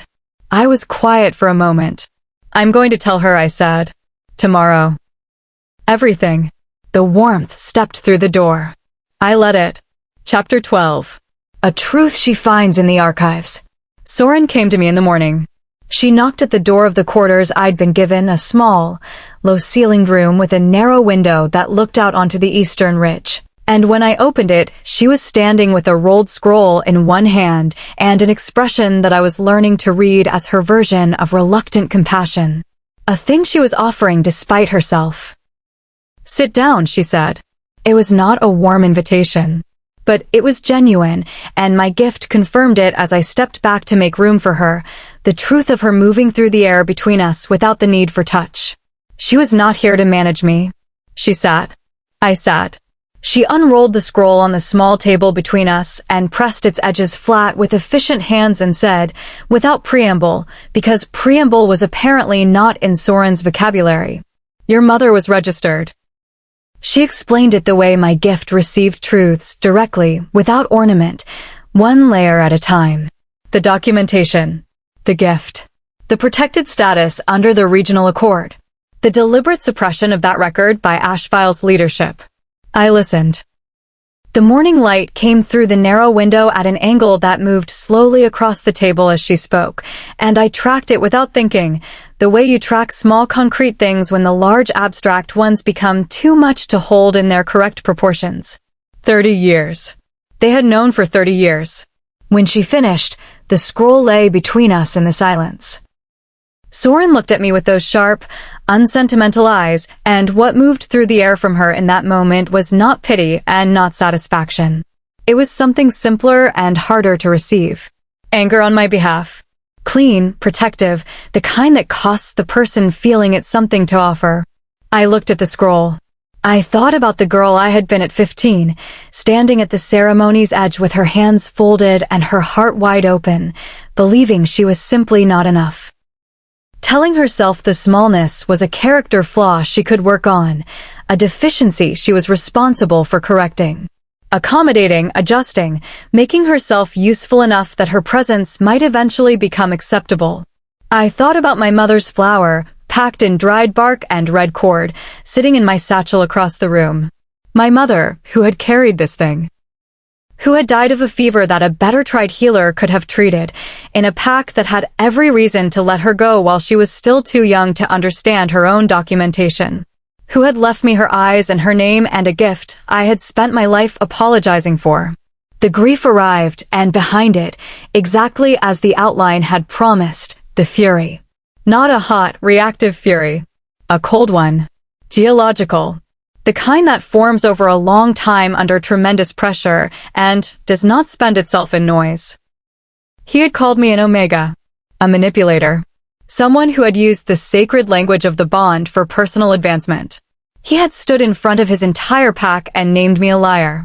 And all of it, every word of the public shaming, every careful piece of the performance, had been built on the bedrock of a lie 30 years old that his family had maintained specifically because the truth of me was more than their structure could accommodate. I was not the thing they had said I was. I was the thing they had been afraid of. The distinction was enormous. I pressed both hands flat on the table, feeling the solid cool wood beneath my palms, grounding myself in the physical and the real. The child, I said. My voice came out steady. Under the protected status registration. What does that mean legally for the child? Soren's expression shifted fractionally. The gift has a documented hereditary component. If the child carries it, they fall under the same registration. Interpack protection. Cannot be claimed by any single pack as exclusive property. I looked at her. He can't take them, she said simply. The relief was so sudden and so total that it moved through me like a physical force, and I pressed my hands harder against the table and breathed through it. He can't take them. My child, who had moved inside me on a morning of total devastation and reminded me that life persisted regardless of what the powerful decided about it, my child was protected. Had always been protected. Under a law that existed specifically because some wolves in some earlier era had understood that certain gifts were too rare and too valuable to be suppressed by anyone's political agenda. The goddess, I thought, might after all have a longer view than I had credited her with. I looked down at my stomach. "You are not a mistake," I had told this child on a dark morning in the woods. I understood now, with a completeness I hadn't had then, what the second half of that truth was. You are the consequence. Not of weakness. Not of poor judgment or misplaced hope or the failure of an Omega who reached above herself. The consequence of every lie they told, every record they buried, every time they looked at a woman who could feel the truth moving through the world and decided she needed to be smaller. They tried to erase 30 years of what we are, I told the child silently. They didn't manage it. And they are not going to manage it now. Soren was watching me. "There's going to be a fight," I said. "Yes," she agreed. "He's not going to accept the legal answer." "No." A pause. "But Raven has allies. And Raven has already made calls." She let that land for a moment. "He started last night, Elia. The moment the messenger left." I looked at her. She met my gaze and said nothing further, which was its own kind of statement. I reached over and rolled the scroll carefully closed. Not returning it, keeping it. Evidence. History. The documented truth of what I carried, in the same satchel as my mother's flower and my healer's instruments, packed alongside everything I had decided was worth taking. I was worth taking. I had always been worth taking. I was beginning, for the first time, to understand that in my bones. Chapter 13. When the past arrives armed. They came at dawn. I felt them before I heard them, a disturbance in the air, a pressure change, the particular quality of disruption that a large group of bodies moving with hostile intent creates in the atmosphere of a settled place. My gift read it like a weather shift, the temperature of the camp's morning suddenly carrying a new and unwelcome element. I was already dressed. I had been awake since before first light, sitting with the scroll, sitting with the truth of it, rearranging myself around the new dimensions it had given me. Sleep had not been a realistic option. The alarm did not need to be raised. Nighthollow wolves were already at their positions when I stepped outside, moving with the quiet efficiency of a pack that had been tested before and had converted that testing into permanent readiness. Soren was at the central axis, coordinating with two senior warriors, her face carrying the concentrated focus of a chess player 3 moves ahead of the board. She saw me, nodded once, in the direction of the main gate. Raven was already there. He stood just inside the gate's boundary, alone, in the early gray light, watching the approach of 12 mounted wolves with the absolute stillness of a man who has stopped being surprised by threats and simply manages them. He was dressed in the spare, dark clothing I had come to associate with him, nothing decorative, nothing performative, everything functional. He looked like what he was, a king entirely at home in the presence of danger. Calyx rode at the front. The sight of him hit me differently than I had expected. Not with the devastating force of recent loss, not with the raw wound of the rejection. With something colder and more clarifying. The distance I had walked, the days in this camp, the scroll on my table, and the new understanding of my own documented worth, all of it had created a space between me and what I felt when I looked at him. A space that felt less like detachment and more like perspective. He was smaller than I remembered. Not physically, but the quality of him, the polished, careful performance of a man managing how he appeared at all times, had reduced in my perception to what it actually was. A structure. A maintained exterior over something hollow. He saw me standing behind Raven and something shifted in his face. He had expected, I realized, to find me diminished. To arrive in the morning light and see the evidence of weeks of flight and uncertainty and isolation written on my face as defeat. He had expected the story to have done its work. I straightened my spine. His eyes moved between Raven and me with a rapid assessment that tried to look like confidence and didn't quite make it. Raven spoke first. "You've traveled a long way," he said. His voice was the morning version of what I had come to understand as his register, quieter than most people's and twice as dangerous for it. For a formal notice. That could have been sent. Some things require a personal approach, Calyx said. Do they? Not a question. An observation wearing a question's clothes. Calyx dismounted. The 12 wolves behind him held position, and I noticed, with the clinical part of my mind, that they were well armed and that their positioning was careful. This had been coordinated. He had thought about what happens if the conversation goes poorly. He had, I noted, brought 12. Raven had not moved a single additional warrior to the gate. The difference in what that communicated was not lost on either of them. She is under the Interpack Accord, Calyx said. His legal voice. Rehearsed, reasonable, built for witnesses. A healer with a minor in gestation, both of them bound to Ash Vale under the terms of the Third Regional Accord, Raven said. I read your letter. Then you understand the legal position. I understand a legal position built on a suppressed documentation record isn't a legal position, Raven said. It's a performance. And a fairly obvious one, when you look at the archive cross-reference. Calyx's composure developed its first hairline crack. I don't know what you've been told. I've been told the same thing the Alliance records say. Raven's voice was very quiet. Which is that the wolf you're describing was registered under protected status before you were born. And that suppressing that registration is itself a violation of the accord you're invoking. A pause. So we're in an interesting position, legally speaking. The 12 mounted wolves had gone very still. Calyx looked past Raven. He looked at me, and something happened to his expression that I had never seen from him before. Something beneath the legal language and the careful management and the polished performance of a man who always had the right word. Something unplanned arrived in his face. The crack widened. I stepped forward. Not because I had been asked to. Not because a strategy required it. Because the version of me that had folded her hands in her lap and made herself small enough that losing her wouldn't matter to anyone had been replaced, somewhere between a dark forest and a scroll on a table, by someone who was done letting other people speak for her life. I moved to stand beside Raven. Not behind. Beside. I placed my hand on the gatepost between us and Calyx's 12 wolves, and I let the gift open.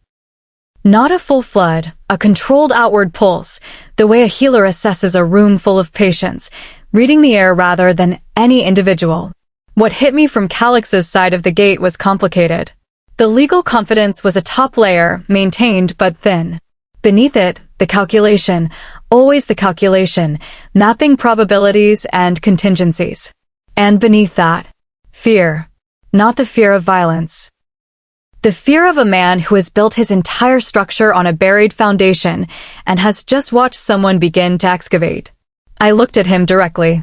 Everything you've said since you arrived, I said, and my voice was even and clear in the morning air, is a lie. And everyone within range of a truth reader can feel the difference. I let the gift pulse outward once more, deliberate, steady. Several of your own wolves just shifted. Behind Calyx, 2 of his mounted warriors had, in fact, shifted their weight.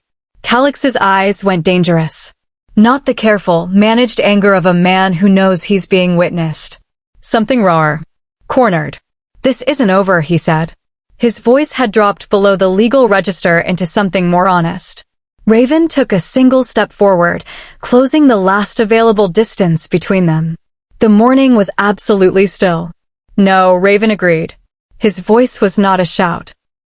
It was quieter than anything in the scene, and therefore louder than all of it. It isn't. The 2 men looked at each other across the boundary line. Then Calyx turned his horse and rode. His 12 wolves followed. I watched them until the tree leaves swallowed them, and I kept my hand on the gatepost, and I breathed, and I felt the morning air return to its ordinary temperature as if the intrusion had never been. Raven turned. He looked at me with those silver eyes, and what moved through the space between us was not the cold competence of a king who had managed a territorial challenge. It was something that had been building for days, patient and inevitable as a tide. Us, it said. Neither of us said anything. But neither of us looked away. Chapter 14. What he built while she slept. POV Raven. I did not sleep. This was not unusual. I had never been a deep sleeper, and in the 3 years since Vera I had converted the night hours into productivity rather than fighting the wakefulness. My best strategic work was done between midnight and dawn when the camp was quiet and the only sounds were the fire settling and the night patrol's regular rotations outside my window. Tonight, I worked with a focus that had a different quality than usual. Soren appeared in my study at some point past midnight, found me surrounded by correspondence and regional maps, made no comment, and went to make tea. She returned with 2 cups, set one beside my right hand without disrupting my work, and took up a position in the chair by the window where she could see both the room and the approach to the main building. She had served as my beta for 3 years. She knew me better than I knew most of myself. She said nothing until I paused. For responses, she said then, nodding at the stack of outgoing correspondence. To which Elias? I told her. She absorbed the information, her expression processing it with a rapid tactical assessment that made her invaluable. Bryn will come. Aldrich will send a legal representative, which is better than a warrior for this particular fight. Tomas is a risk. Tomas owes me, I said. Tomas owes you for Vera, Soren said carefully. That's a different kind of debt. He may feel it's been serviced. I considered this. She was right, which was irritating. Then we don't need him for the conclave. We need him for the aftermath. I'll frame it that way. She nodded. Sipped her tea. The fire settled. You're building a fortress, she said. I'm building a legal case, I said.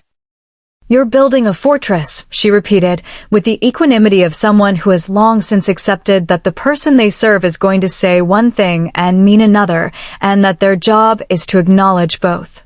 Around a woman who has been in this camp for 5 days. I did not respond to this.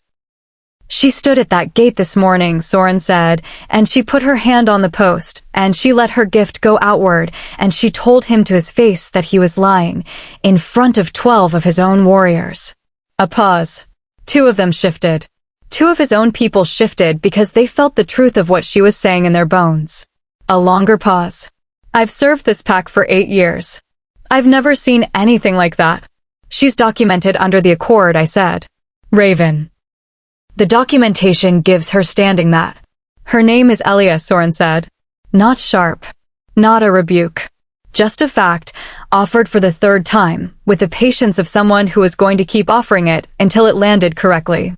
I set down the correspondence.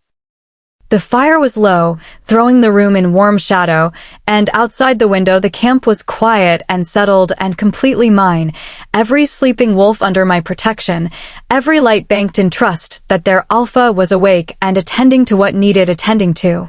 3 years ago I had made my accounting. The bond is a vector of access. Emotion is a vulnerability. The goddess is not a strategist. Vera had loved the power, and the power had been mine, and therefore her love had always been aimed at a target that had nothing to do with me. That was what I had spent 3 years understanding. That the intimacy was real, but the foundation beneath it had been rotten all along, and that I had not been able to tell the difference. My gift could read intent. It had not read hers. Or rather, I had read her intent, and I had wanted the warmth of it so badly that I had attributed it to the bond rather than the calculation. I had wanted to be loved with that whole person uncomplicated completeness that is the dream of every alpha who has learned that power makes genuine intimacy very difficult. I had wanted it, and she had given me the performance of it. The lesson I had taken, wanting it is the vulnerability. Remove the wanting. Remove the target. But Elia had not come in through the front door. She had not arrived with warmth and access and a carefully prepared performance of what I needed. She had arrived at 20 feet in the dark, stitching her own wound, asking for one night, and telling me the truth with nothing in her hands, but honesty and a child she would die before she let harm reach. She had not tried to give me anything. She had simply been, with a completeness and an honesty that bypassed every defense I had built, because my defenses were constructed against performed warmth, and she had not brought any. She had brought the real thing. And the real thing I was discovering looked entirely different than I had been watching for. Her name is Elia, I said. Soren, across the room, was quiet. Then, very quietly, she said, "Good." A second message arrived 3 hours later, carried by a night rider from the Eastern Alliance. I read it once, and then read it again, and then set it down with the specific controlled stillness of a man who has just been handed information that changes a contained situation into an urgent one. Calix had already filed. A conclave. Emergency session. Formal grievance. 3 territories represented. In 4 days. He had prepared this before he came to my gate. The morning visit had not been the play. It had been the distraction. Keep me focused on the gate. Keep me managing the immediate. Keep me looking at the performance of the legal argument while the actual legal mechanism was already in motion. I had underestimated his preparation. I sat with that for exactly as long as it took to convert the error into a correction. Then I picked up my pen and wrote 3 more letters. Chapter 15. Before the war, a truth. He found me at the healer's fire as the sun was going down. I was crushing dried yarrow, the rhythm of it mechanical and meditative, giving my hands something to do while my mind moved through the things Soren had told me and the things I had since been working out on my own. The gift had been running quiet all day, the camp's emotional air a steady background hum of preparation and loyalty that required no particular attention from me. I heard his footsteps and recognized them. He sat beside me without preamble, in the way I had come to understand as his particular style, not announcing himself, not performing the social ritual of arrival, simply being present once he had decided to be present. I kept crushing the yarrow. He was quiet for a moment that I recognized as the kind that meant he was arranging something. There's a conclave, he said. I set down the pestle. He told me everything. The filing.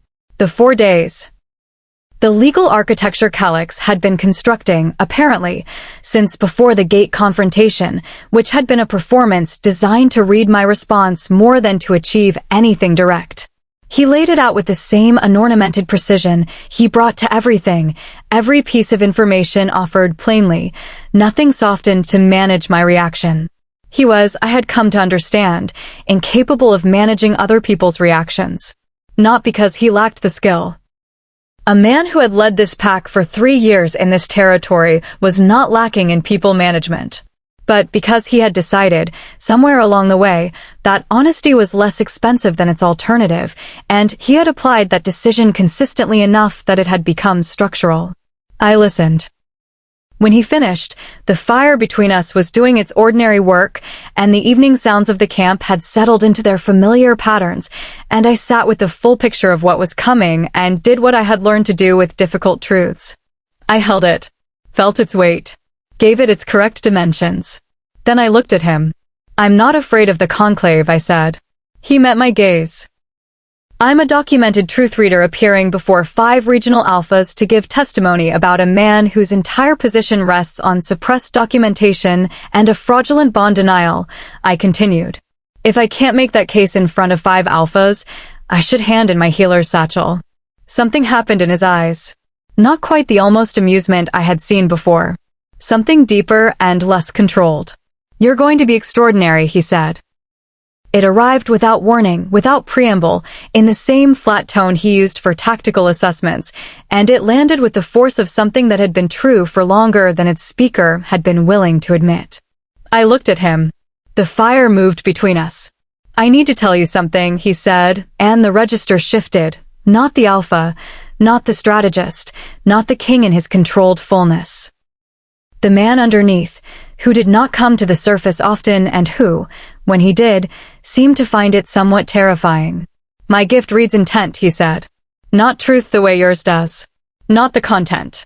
But the direction. What a person is aimed at when they act. He paused. I read it in everyone. Constantly. It's why I trusted Vera longer than I should have. Her intent was genuinely toward me, in the beginning, before the calculation became the primary driver. Another pause. And it's why I can tell you, with the same certainty that I tell you anything. He stopped. I waited. When you arrived, he said. In the dark. Alone. Your intent was so simple it was almost blinding. There was nothing in it that was aimed at me. Nothing calculating, nothing strategic. Just a slight roughness in his voice, a human texture breaking through the controlled surface survival. And protection. And a complete, absolute love for something that couldn't even hear you yet. The fire crackled.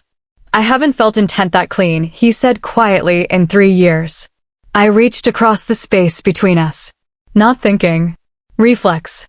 My healer's hands finding his, the gift opening as it always did at contact. And what came through was the most unguarded thing I had felt from another person in my life. Not performed warmth. Not the calculated offering of what was needed. Not the smooth surface of a lie or the cold thread of a managed intention. Just this. Real and enormous and clearly inconvenient to its owner.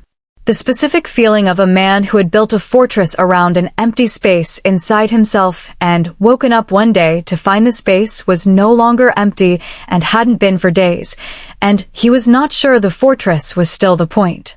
I pulled my hand back. My eyes were bright, and I was not going to let them do anything further than that. Your gift, he said, very quietly. Does it work on me?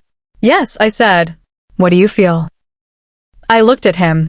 At the silver eyes with 3 years of careful ice in them, cracked through now with something that had been there long enough it had its own warmth. Someone who stopped believing in people, I said softly, trying very hard to start again. The silence held us both. And then he moved. Not quickly. Deliberately, the way he did everything with the full attention of a person who has decided to do a thing and is doing it completely. His hand came to my face, steady and careful, and I met him the rest of the way, and the kiss was exactly what we both were, honest and frightened and certain all at once. And it lasted exactly as long as it needed to before we rested our foreheads together in the firelit dark, both of us breathing, both of us not speaking, because nothing we could have said was larger than what had just been silently confirmed. Then the baby moved. Not tentatively this time. A full, decisive shift, emphatic and unmistakable, and I gasped and his hand moved, instantly and without self-consciousness, to my stomach. He went very still. I watched his face do the thing I had come to love, every wall down simultaneously, every controlled surface dissolving, leaving just the man and the moment, and an expression that held wonder and grief, and something so new it didn't have a name yet. I want to know him, he said, barely above a whisper. I covered his hand with mine. You will, I said. Outside, the night held us and the fire held us, and 4 days away the conclave waited. But right here, in this moment, it was just this. 2 people who had every reason to have stopped believing in each other and hadn't, and a child between them who had known from the beginning that his life was going to be something extraordinary. He just hadn't known yet how extraordinary. Chapter 16. The Conclave. The hall was ancient. It had been built before any of the current pacts held their territories, in the era when regional governance required a neutral space no single alpha could claim as home ground. The stone was old enough to have absorbed centuries of decisions, and you could feel it in the air, a weight of accumulated consequence, the specific gravity of a place that had witnessed many things that could not be undone. 5 alphas sat at the curved high table. I had seen Raven in his own hall on his own ground, filling his own space with the quiet authority of a man entirely at home in his own power. Watching him here, in neutral territory, in a room full of other powerful wolves, was a different experience. He did not change. That was the thing. The room full of power and history and competing authority did nothing to him. He sat at the advocate's table to my right with the same quality of presence he brought to the morning patrol, or the fireside, or the quiet dark of my cottage, complete and unhurried in himself, requiring nothing from this setting to confirm what he was. I straightened my shoulders and faced the 5 alphas. Calix sat across the hall. He had brought his full legal counsel, 3 advisors arranged at his flanks like architectural buttressing, and he looked precisely as I expected him to look. Composed, credentialed, the embodiment of a legitimate grievance being professionally pursued. He had prepared for this room. I looked at him across the hall and felt, through the open air and the distance, the cold thread one final time. Still there. Still calculating. And underneath it, vibrating at a frequency he could not control, the fear I had felt at the gate. He was afraid of me. He had always been afraid of me. I understood that now completely. The proceedings opened with the formal reading of the grievance. Calix's lead advisor presented the case with polished efficiency, the accord reference, the departure protocol, the minor's territorial claim. It was a well-constructed argument built on language that sounded like law and rested on a foundation of active fraud. Raven's counter was different. He did not argue the legal framework against itself. He undermined the foundation. Soren presented the archive cross-reference. A respected elder from a neighboring pack testified to the documentation history and the protected status registration. Raven laid the evidence of the suppression alongside the evidence of the suppressed and let the assembled alphas do the arithmetic. The room had a particular quality of attention as the case built. Then the presiding alpha. An ancient female wolf named Aldara, who had held her seat at this table for 30 years and had the bearing of someone who had heard every possible argument and had very limited tolerance for ones built on sand, looked directly at me. "Elia," she said, "you will speak." I stood. I did not look at Calix. I looked at Aldara and the 4 alphas beside her, and I told the truth. Not the legal truth, Raven had given them that. I gave them the experiential one. The ceremony. The bond. The pregnancy, the private rejection, and then the public one, the specific language of it, the choice of words that I now understood had been engineered to preempt any future claim on my part. The forest, the wound I stitched myself, the child who had moved in the dark and reminded me what the point was. I kept my hands on the table. I let the gift move outward as I spoke. Not a manipulation, not a strategy. Simply the truth radiating as it always did from someone with nothing to hide, and the alphas at the high table feeling it in their bones the way wolves feel truth when they allow themselves to be still enough. I spoke for 10 minutes. When I finished, the hall was completely silent. Aldara looked at Calix for a long moment. "Alpha Calix," she said. Her voice had the quality of a blade being lifted rather than swung. "You heard the bond. At the ceremony."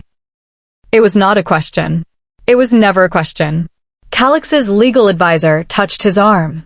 A warning. Calix looked across the hall at me. And then he looked at Aldara, and at the 4 alphas flanking her, and at the room full of witnesses, and he performed his final calculation. His advisor's hand was still on his arm. He removed it. "Yes," he said. The word fell into the silence and kept falling. 1 syllable. Under oath. Before 5 regional alphas and a hall full of witnesses. Documented. Permanent. Irreversible. Beside me, I felt Raven go still in the specific way that absolute control goes still when something it has been managing with great effort suddenly resolves on its own. Across the hall, Calix's chosen Luna stood up from her seat in the observer's gallery. She walked out. She did not look back. His legal counsel began to fracture visibly, a murmured rapid exchange that was the sound of people recalculating their own positions in relation to a conclusion they had not expected. And Calix sat in the center of his dissolving structure and looked at me from across the hall, and what came through the open air between us, finally and for the first time, was the most honest thing he had ever given me. Not love, not regret in the full sense, but recognition. He saw me. Too late, and at enormous cost, and in the last place and under the last circumstances that could do either of us any good. But he finally actually saw me. Chapter 17. The consequence. The hall emptied with the particular momentum of a decision that has been made and now simply needs the formalities to catch up with it. The ruling came in less than an hour. I listened to Aldara read it, the formal release from Ashvale, the child's protected status confirmed under the accord, the censure of Calix for documented bond denial, the dissolution of the political alliance marriage pending investigation of the suppression record. And I heard each piece of it land in the hall's ancient air and become the kind of thing that cannot be undone. I felt nothing dramatic. Just a quiet, settling finality. The particular piece of a door closing that has been standing open in a draft for too long. When the hall had emptied to its last witnesses, when Raven was in quiet conversation with Aldara near the high table and the legal administrators were gathering their documentation, Calix appeared at my left. He had waited for the others to leave. He had waited deliberately, purposefully, with the patience of someone who had something to say and understood they had forfeited the right to say it in any better circumstances than these. I did not move away. He stopped a few feet from me, and he had set down everything: the legal advisor's voice, the composed management, the polished performance of a man who always knew the correct word for the moment. He stood in the empty hall in the afternoon light, and he was, for the first time since I had known him, simply himself. Smaller than his performance, but more real than anything he had shown me before. "I did feel it," he said. His voice was the voice I had heard in private, in the genuine moments, the ones I had built my hope on. The bond. The moment you walked across that clearing. I felt it the first second. I waited. "I just wanted the power more," he said. There it was. Not a justification. Not a legal defense. Not the managed language of a man navigating a public accounting. Just the flat, unornamented truth of it, offered in the only honest currency he had left. He had wanted the power more. The grief for that was brief and clean. Not for myself. I had completed most of that grief in a dark forest months ago. For him. For the version of events where a different choice had been made. For the waste of it. I looked at him for a long, quiet moment. "I know," I said. He blinked. "I felt that," I said. "That night in the ceremony, when I touched your hand. I felt exactly how much you wanted the power." I paused. I just chose to believe the part of you that wanted me instead.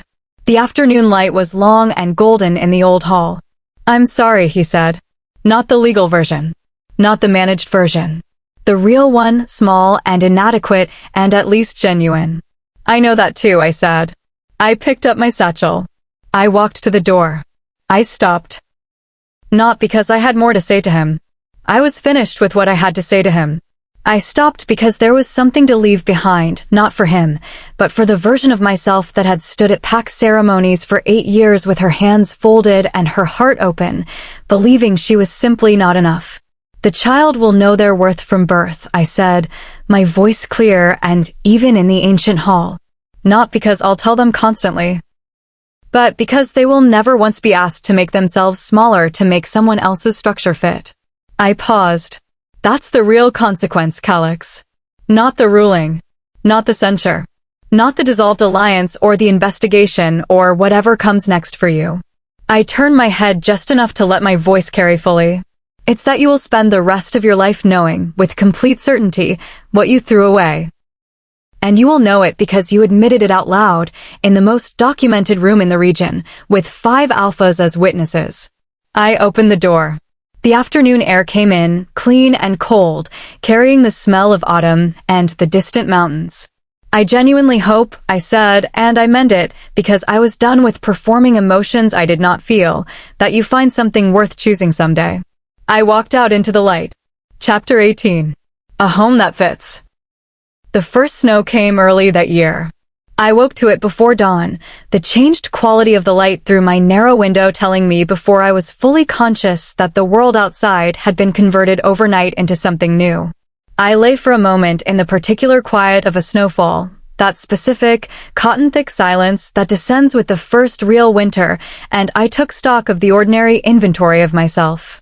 Warm. Safe. The child moving in the low, slow way that meant sleep was still close for him too. This cottage was larger than my Ashvale one.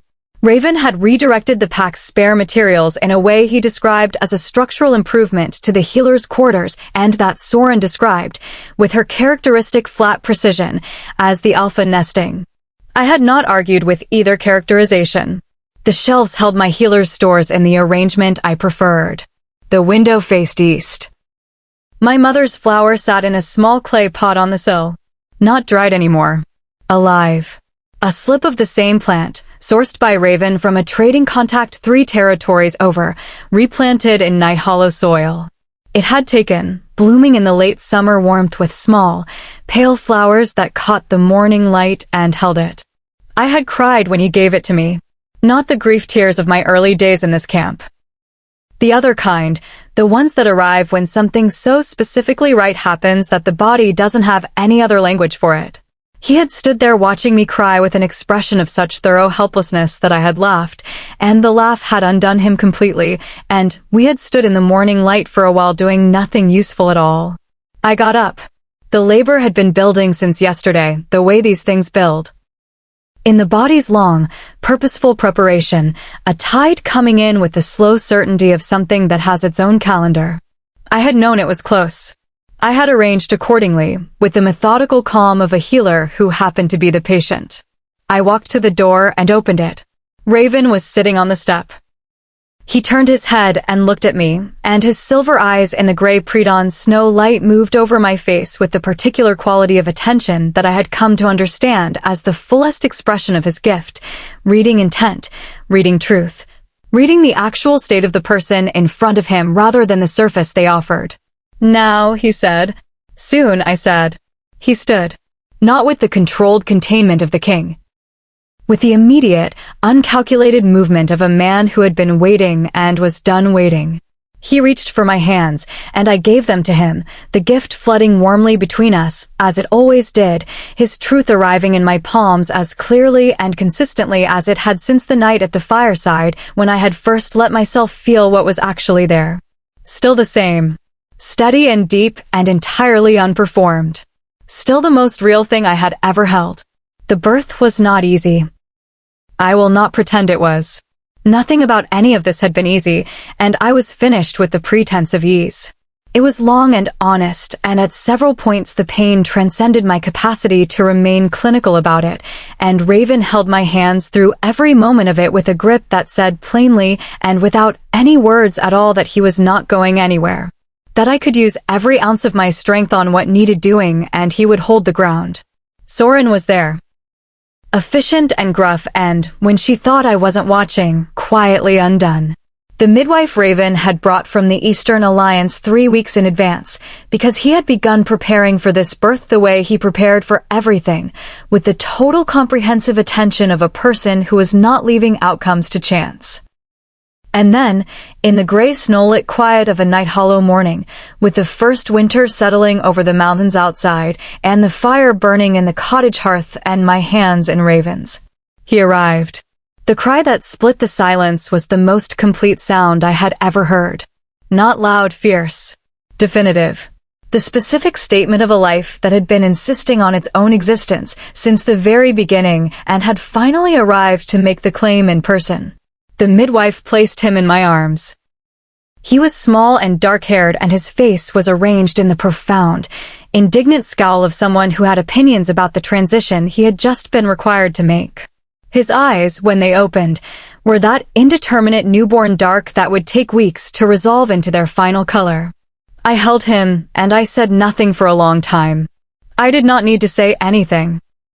The words I had spent months speaking into the quiet, all the promises and the declarations and the things I had told him when he could not yet hear me, they were inside him already, woven into the fabric of whatever he was going to become. You are not a mistake. You are the consequence. You will know your worth from the start. He blinked at me with the grave attention of a person encountering the world for the first time and finding it, on initial assessment, a great deal to process. I pressed my lips to his forehead. "Hello," I whispered. Raven made a sound. I looked up. He was looking at the child in my arms with the expression I had been watching for weeks working its way toward this moment, every wall down at once, simultaneously, as if a single thing had been released and taken the entire structure with it. His jaw was working. His silver eyes, which I had watched thaw over weeks and months from the careful ice of a man who had paid dearly for trust, were bright. He was completely undone. Quietly, with the fullness of it, he was completely undone. I shifted and he moved, and the child passed from my arms into his with the natural inevitability of water finding its level, and Raven held him with the careful, awestruck certainty of someone who has been trusted with the most important thing and is equal to the trust. He looked down at the small scowling face. The child looked up at him. Something passed between them that was not mine to name and would not have been improved by naming. Raven looked up at me. There were no words that were adequate. There are never words adequate to the moments that matter most. Language is a tool that serves ordinary life and falls short of the extraordinary, and this was extraordinary in every direction. We had arrived here through everything. Through loss and flight and dark forests and cold threads and archives and gate confrontations and conclaves and the long, particular courage of two people choosing to try again. We were here. Stay, he said. Not a king's command. Not even a request. An offering. The specific vulnerability of a man placing something he values in someone else's hands and trusting them not to drop it. Not for the pack, he said. His voice was rough at the edges in the way it got when the control was in service of the real rather than concealing it. Not for him. For me. He paused. Because I have spent 3 years building walls and you walked through every single one of them without even trying, and I don't want them back. I don't want any of them back. The snow was still falling outside the window. My mother's flower on the sill had its small pale face turned toward the light. I pressed my hand to his cheek and let the gift open all the way, no filter, no clinical distance, no self-protective management of what I was willing to receive. His truth arrived in my palms like the first warm morning after a long winter. Vast. Certain. Completely, terrifyingly real. He meant every word. He had, I understood, meant every word since the beginning. I already am, I said. He marked me as the second snowfall of evening began outside the window. Our son, sleeping in the woven cradle raven, had made himself 3 weeks ago and then spent a week trying to convince Soren he had made for structural rather than sentimental reasons. The mark was not the claiming of a man asserting ownership. It was the deliberate, irreversible choice of two people who had learned, the hard way and at considerable cost, the difference between a bond given by the goddess and a bond built by two people who chose each other every day on purpose. The warmth that sealed between us was like nothing I had words for. It was permanent. It was specific. It was entirely ours. Outside, Nighthollow lay under its first snow of winter, white and still, and completely itself. The pack slept in their solid buildings, their fires banked, their lives continuing with the reliable momentum of a community that trusted its ground. In a cottage with a clay pot on the sill and a healer's satchel on the hook and a cradle in the corner, a child who would know his worth from birth slept with the absolute peace of someone who had been expected and prepared for and would never once have to wonder if he was wanted. And in the morning, when the mountains turned gold with the winter sunrise, a healer and a king would stand at the window together watching the light come in, and neither of them would need to say that this was home, because home is not something you announce. It is something you recognize, the way you recognize truth, not in a single dramatic moment, but in the steady accumulation of ordinary days, building up like sediment into something solid and permanent and entirely yours. We were home. We had been, I understood, from the very first night. Epilogue. They say the goddess never makes mistakes. I used to argue with that. I would have told you, 6 months ago, that the evidence against it was substantial and personal and had left marks I would carry for the rest of my life. I would have told you about the bond she gave me and what it cost me, about the hope she planted and then appeared to stand by while someone methodically uprooted it. I don't argue anymore. Not because the pain wasn't real. It was real in every dimension, and it has earned its permanent address in the record of my life. I am a truth reader. I do not revise the past to make the present more comfortable. But I understand something now that I couldn't have understood from inside it. She didn't give me calyx. She gave me the fire. The fire of being reduced to your most fundamental self. Stripped of the comfortable fictions, the managed smallness, the careful performance of a woman who had decided that being acceptable was safer than being known. The fire of walking into a dark forest alone with nothing but a healer's satchel and a promise you made to someone who couldn't yet hear you. The fire burned everything that was extraneous and left behind only what was actually there. And what was actually there was this. A truth reader who had spent years ignoring the most important truth in her own life. A healer who knew how to mend everyone except herself. A woman with her mother's eyes and her mother's gift and a name that meant one who listens, who had finally learned to listen to herself. That woman walked into Nighthollow and asked for one night. She got considerably more than that. In the end, the mathematics of it are simple enough. She gave me the fire, and the fire led me here. to a pack that needed a healer, to a king who needed someone brave enough to touch him, to a son who woke up this morning and looked at the world with his father's silver eyes and his mother's absolute attention and found it, apparently, acceptable. They called my child a consequence. The word they used like a verdict, like a sentence, like something meant to diminish. They were right, and they were wrong in the way people are wrong when they use a true word toward a false purpose. He is a consequence.